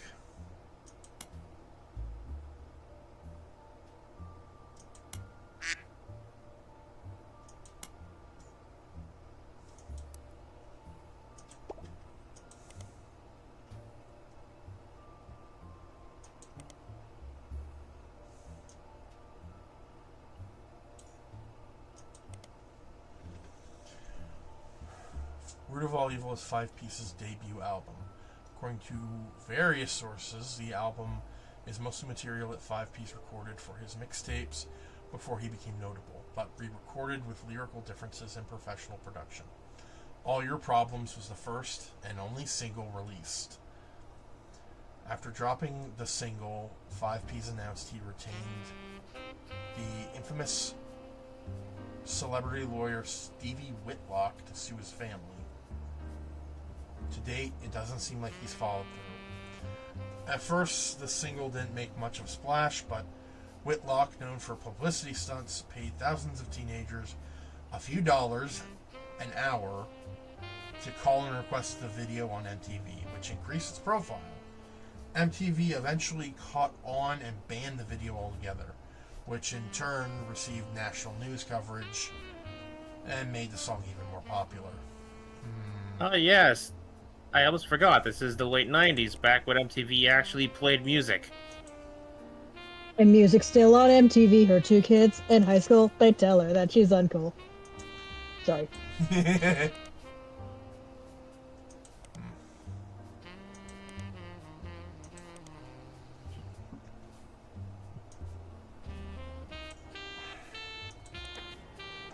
This track is the only new song on the album. The subject matter of the song is the hypocrisy of those that claim money is evil.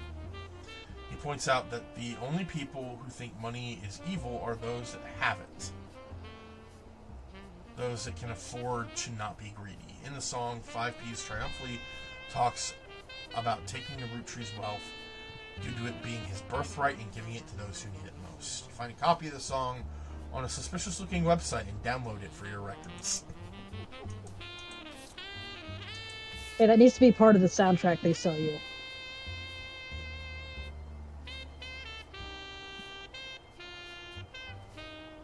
You know, funny thing that, after going to that website to get the copy of the song, I found an email labeled Sticky Cheese.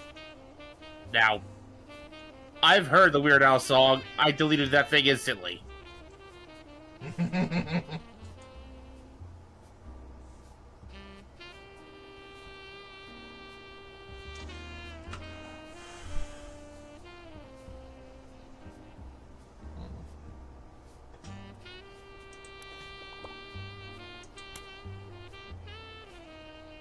Hate that Twitch subs are about to be $8 now. Oh. Oh, fuck. I'm never gonna get subs at this rate.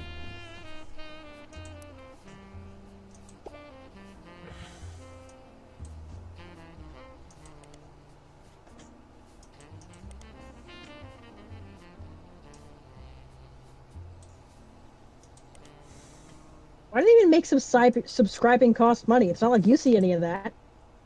You do, actually.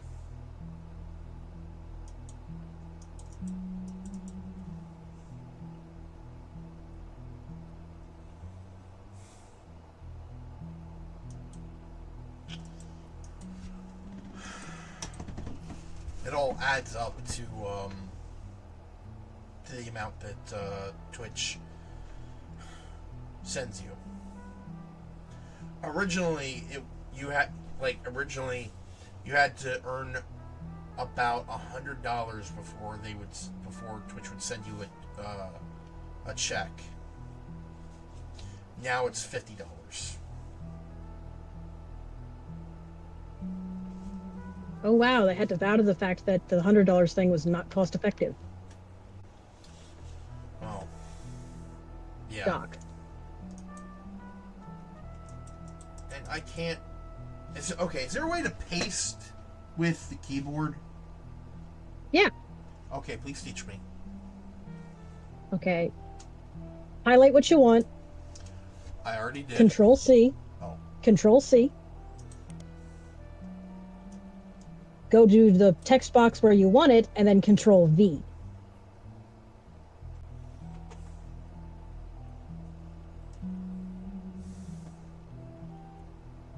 How is it that I'm tech illiterate and somehow even I knew this? Alright, this is gonna Don't make kick the things... bear while he's down. Yes, please. Don't kick the bear while he's down. Sorry, couldn't We help keep it. dunking I saw each a other soft all the spot. time, but that was a little mean, Mekomon. I couldn't help it. I saw a soft spot. I mean, to be fair, like, I no one ever taught me this.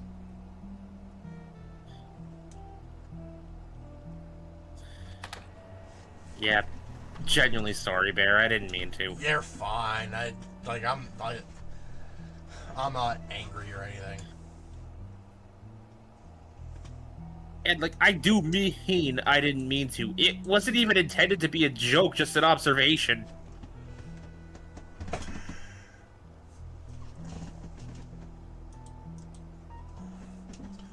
Sam's book has a few different passages about her own history with the company and the rumors and gossip she collected during that tenure. She ran the farm for a period starting around 1968, after the death of Elias Roottree, until her daughter Gwyneth took over in 1984. Most of the relevant rumors coincide with the reign of Guy Hudson, who took over as president in 1978. Sam was very much not a fan of Guy. I doubt anyone was. And according to the Six Pieces, it was an open secret within the family that Guy was very much not a fan of remaining faithful to his wife Patricia. Many of their hires at the time were young single women, and Guy often spent a lavish amount of money on private parties. This was 20 years ago, and Sam warns that most of it is hearsay. Still, you find the following information that may be relevant. One of Sam's farm supervisors was named Elizabeth. Elizabeth had a daughter who Sam never met, but who worked as one of Guy's secretaries. According to Elizabeth, a caterer from a local restaurant called Antonelli's met her daughter at one of Guy's parties, and they eloped quickly due to a pregnancy. Elizabeth wasn't aware that the party was for swingers. Rumor has it that her daughter showed up with Guy and didn't seem comfortable switching partners. Guy's main positive contribution to the company involved expanding it to markets previously untapped by Roottree. However, when he went on trips overseas, they were often for weeks at a time, and Guy was known for spending more time and money on unofficial business than meetings with distributors and manufacturers. It was said that he bribed at least one politician to open a factory in Brazil. There's a section where Sam speculates that Elias may have also cheated on Gwyneth. Gwyneth was always much kinder to Sam than Elias was, and was the first to invite Sam to family events. While she had no hard evidence, Sam always got the impression that Gwyneth was able to coerce Elias into allowing Sam back into the family using some kind of leverage, instead of it being a natural course of events. She mentioned that Elias and Gwyneth were known to loudly argue, sometimes about another woman. Sam also says her son Ernie once asked her who's Beth because he overheard them yelling about someone with that name. As far as Sam knows, Elias once had a secretary named Elizabeth, a different Elizabeth than the supervisor from the farm, but she never met her.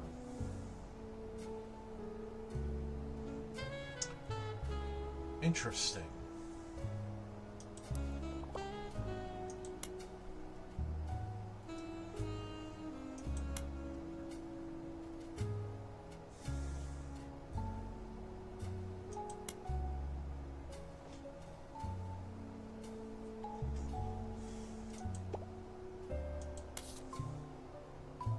I've seen spider webs less tangled than this is getting.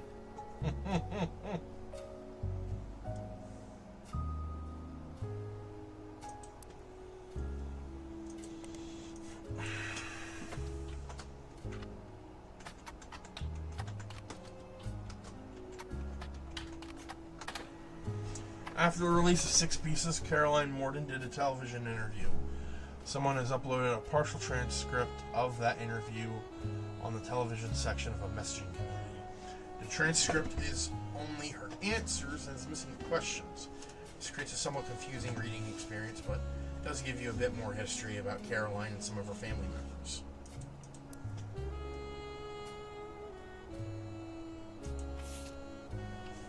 We're at an hour 53, by the way. Oh, damn. Caroline's answers have been posted on the site about television. Thanks for having me. I've never really fit into the family, so it didn't surprise me. She could have put me in if she wanted to talk about the time during my activism days when I almost got arrested for stealing the spark plugs out of all of her tractors, but I don't really think that fit her narrative. Yes and no. They never tried to kick me out or send me to live on a farm, if that's what you mean. But I was already pretty unpopular once everyone learned why I divorced my husband. A few people paid me any attention. She's my wife, not legally, but we've been together for half our lives. Call it what it is. I was 20 and just had my daughter. I hate to look back on that time because I was a terrible mother the first few years. I left my daughter with my ex-husband and followed Guy on a private jet to Europe. He lost a tooth and a client. Found love and a better understanding of who I was. Still, in our family's eyes, his trip was somehow more acceptable. Explain that. No, I couldn't stand him. Our family wrote off his behavior like he was some huge fan of romance or women, but he didn't like the entire woman. It was doubly awkward for me because he was more supportive than most. I slowly figured out it was because he assumed I would be as shallow as he was. He was a workaholic. He seemed nice enough and did a good job. I didn't know him well. That was one of Sam's problems with our family. None of us did except Carl.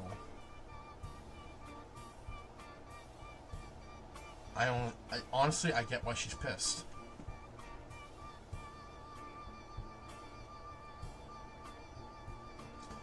I'd rather not speak ill of the dead, not unless you want more stories about Guy. With Carl, though, all I can say is we used to be friends before they sent him to private school. He came back a lot judgier. It made sense when they made him president. He was a lot like my father after they disciplined the fun out of him. After I started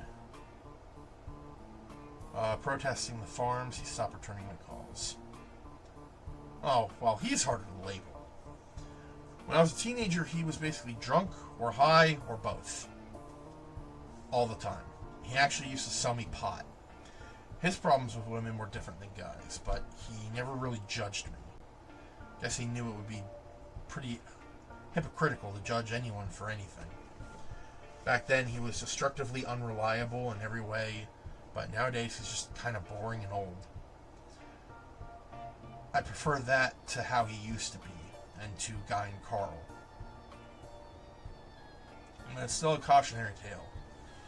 I hope I'm never that boring and old. Interesting.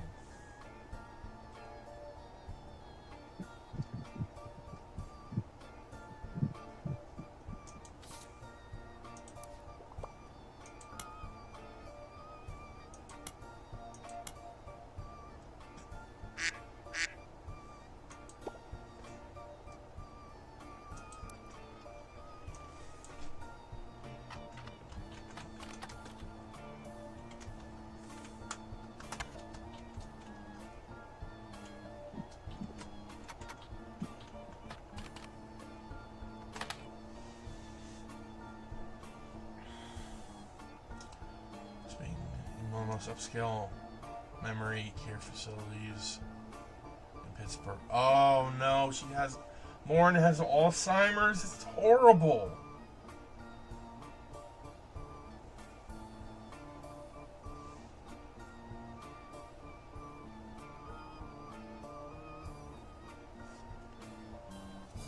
That. Nobody deserves that. That's fucked up. Yeah.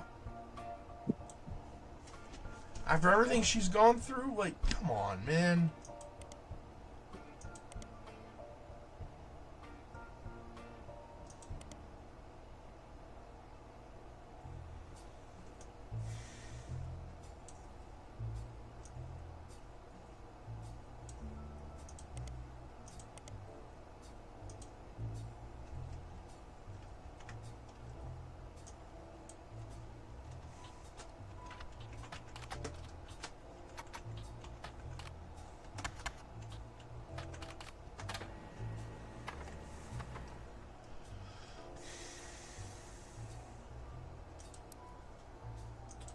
Okay, single passage. Cruelty from Lauren Rootree's diary. Written in 1963, it focuses on the relationship between her mother and father. While it offered only redundant information during her previous investigation, it mentions the subject of affairs and may be more useful this time around. I am no stranger to true love. Jacob and I married at an age that most deem unfit for marriage. But he was also enlisting at an age most deemed unfit for war. We had no choice. I knew in my heart that our marriage was one for the ages. He and I would still be together today if not for Okinawa. That was nearly 20 years ago. But there is an emptiness in my soul. I do not understand my contemporaries. So many girls I went to school with have taken multiple lovers. So many of my girlfriends' husbands have been unfaithful. I am able to remain true to the ghost of a man with no chance of physical reciprocation. No potential for no potential for long conversation. How could it be so hard to love someone you can reach out and touch? Someone you can joke with? I have not had to deal with such madness at home. My parents are a perfect match in the worst way. My mother's cruelty is a perfect fit for my father's general spite. In turn, Pop's status enables her incessant need to gloat and feel superior. I've grown up with their cruelty and disdain for others my entire life. Even my family remains unspared. They make fun of my grandpop and his family sayings, blood is thicker than syrup, but nothing's thicker than Elias. They mimic Grandma Gwyneth's lisp and see her kindness as a weakness. Elias, please remember them.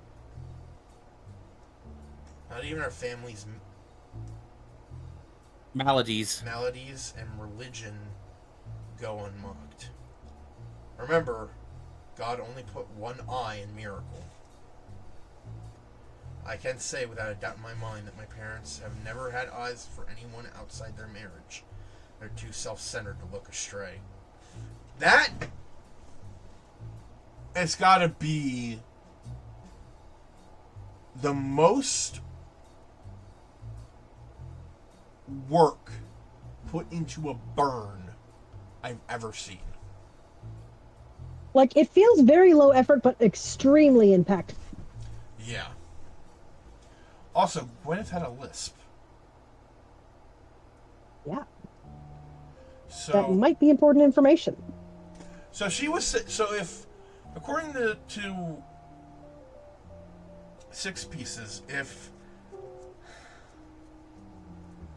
Sam's son heard them arguing about a Beth, then it wasn't Beth. It would have been Bess? Yep.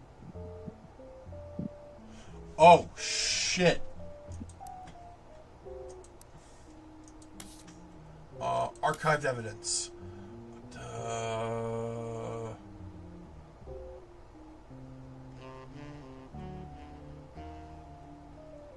It's gotta be here somewhere.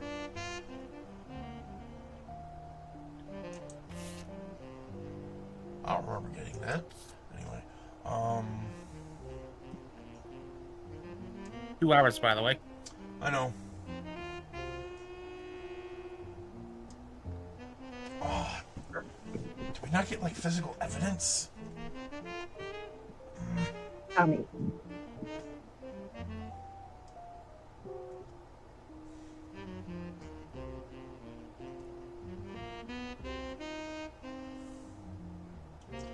Oh, we're gonna have to search up Elias again.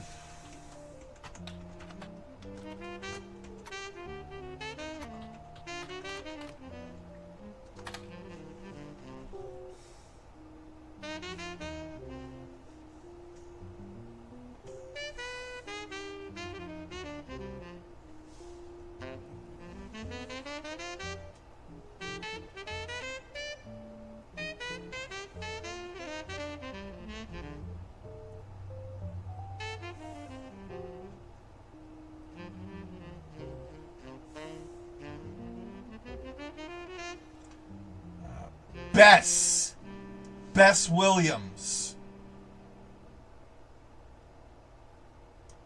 There we go.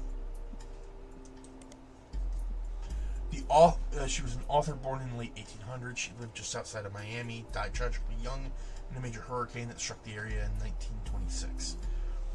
Bess has a minor history with the Roottrees. Her only notable book was Family Man, which was widely considered blatant propaganda about Elias Roottree.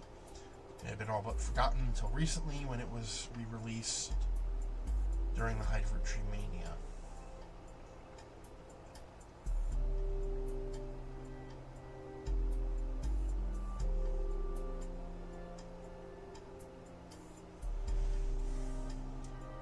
There's a site dedicated to hurricane statistics that also mentions Bess Williams. Right, first, we're going to search up Family Man again.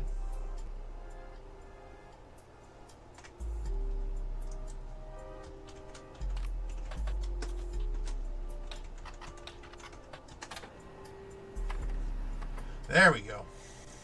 And the next...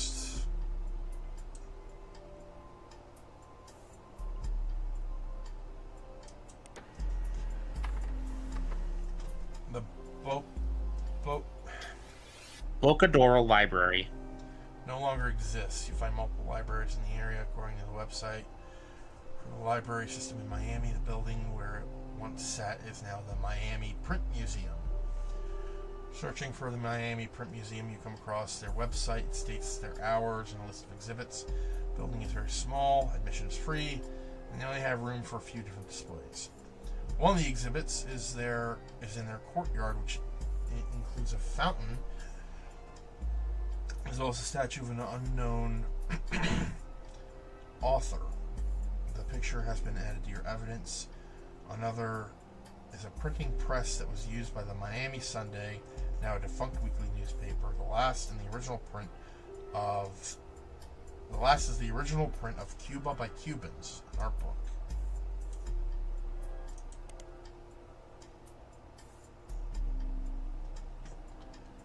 Okay, maybe at first glance it may not be related to my search, but wouldn't hurt to look. I guess it would hurt to look.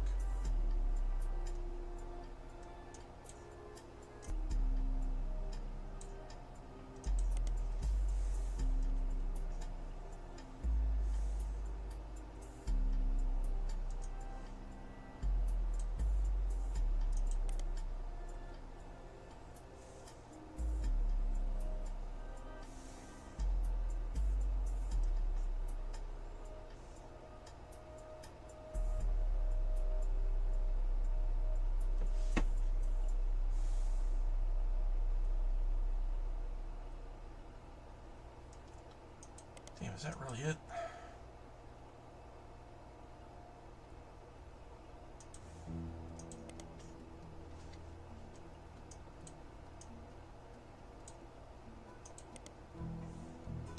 Well, at least we got some evidence. Family man.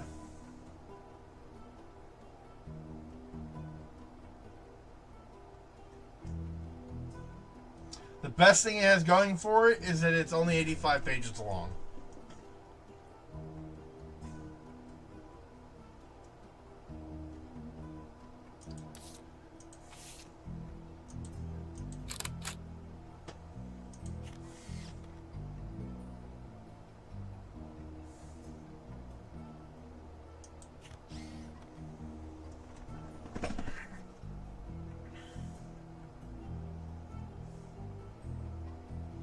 Pretty sure that statue is of Bess Williams. Otherwise, why would I be able to take a photo? Anyway, we are going to end it here for today. We have finished The Roottrees Are Dead and have started Roottree Mania. So we know now why Sam wanted us to investigate the family tree.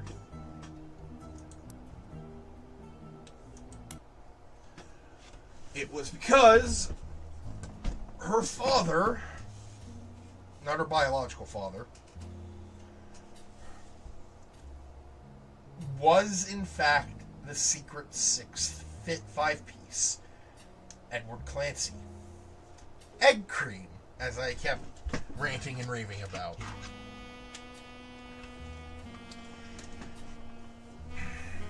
Because they learned he was gay, he was written out of the family. Ended up working on the farm, the maple farm. And when it was revealed that Elias Jr. had a child out of wedlock, said child was sent over to EC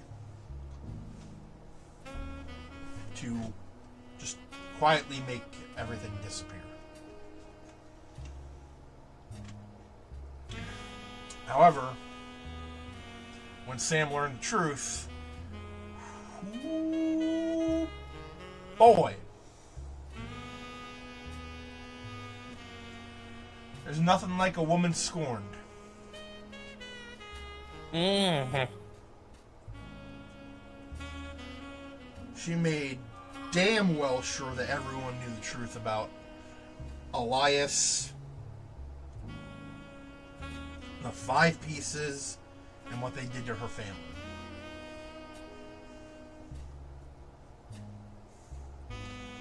And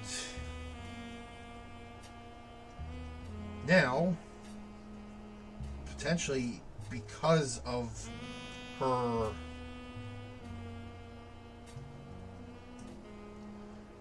going all gung-ho and, releasing six pieces, we now have a new crisis to deal with.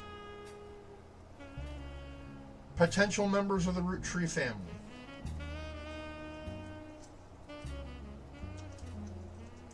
Through affairs and whatnot. We ain't done yet, folks, and oh boy, this is gonna be a doozy.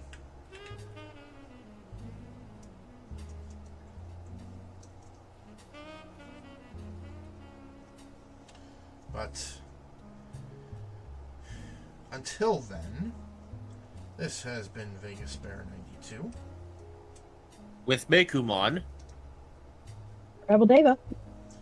briefly joined by Taro. Mm-hmm. And joined in the chat by Webb.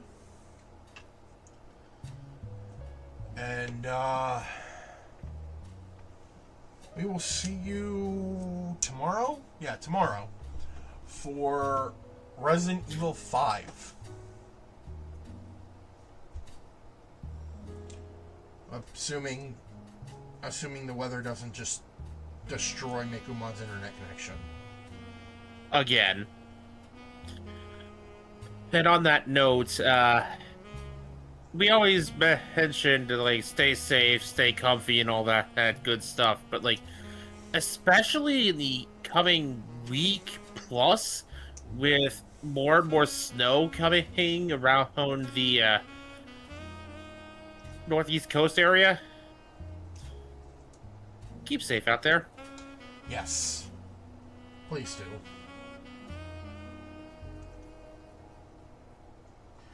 So, if you like what we do and want to see us keep doing it, feel free to support us in any way you wish. Whether it be monetarily or through engagement, every little bit helps.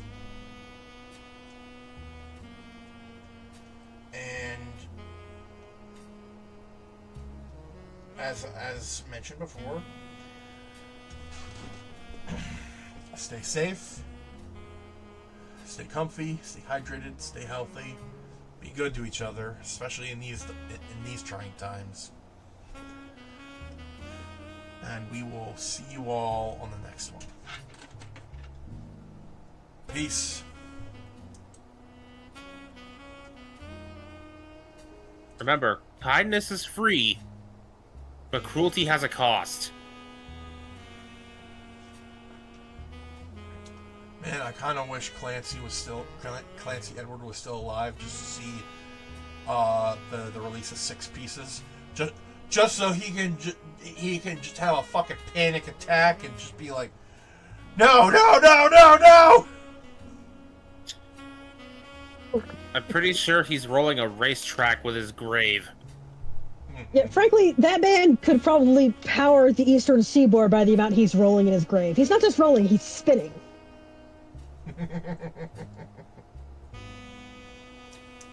He was not a nice man. And I am happy that people now know that he was a asshole.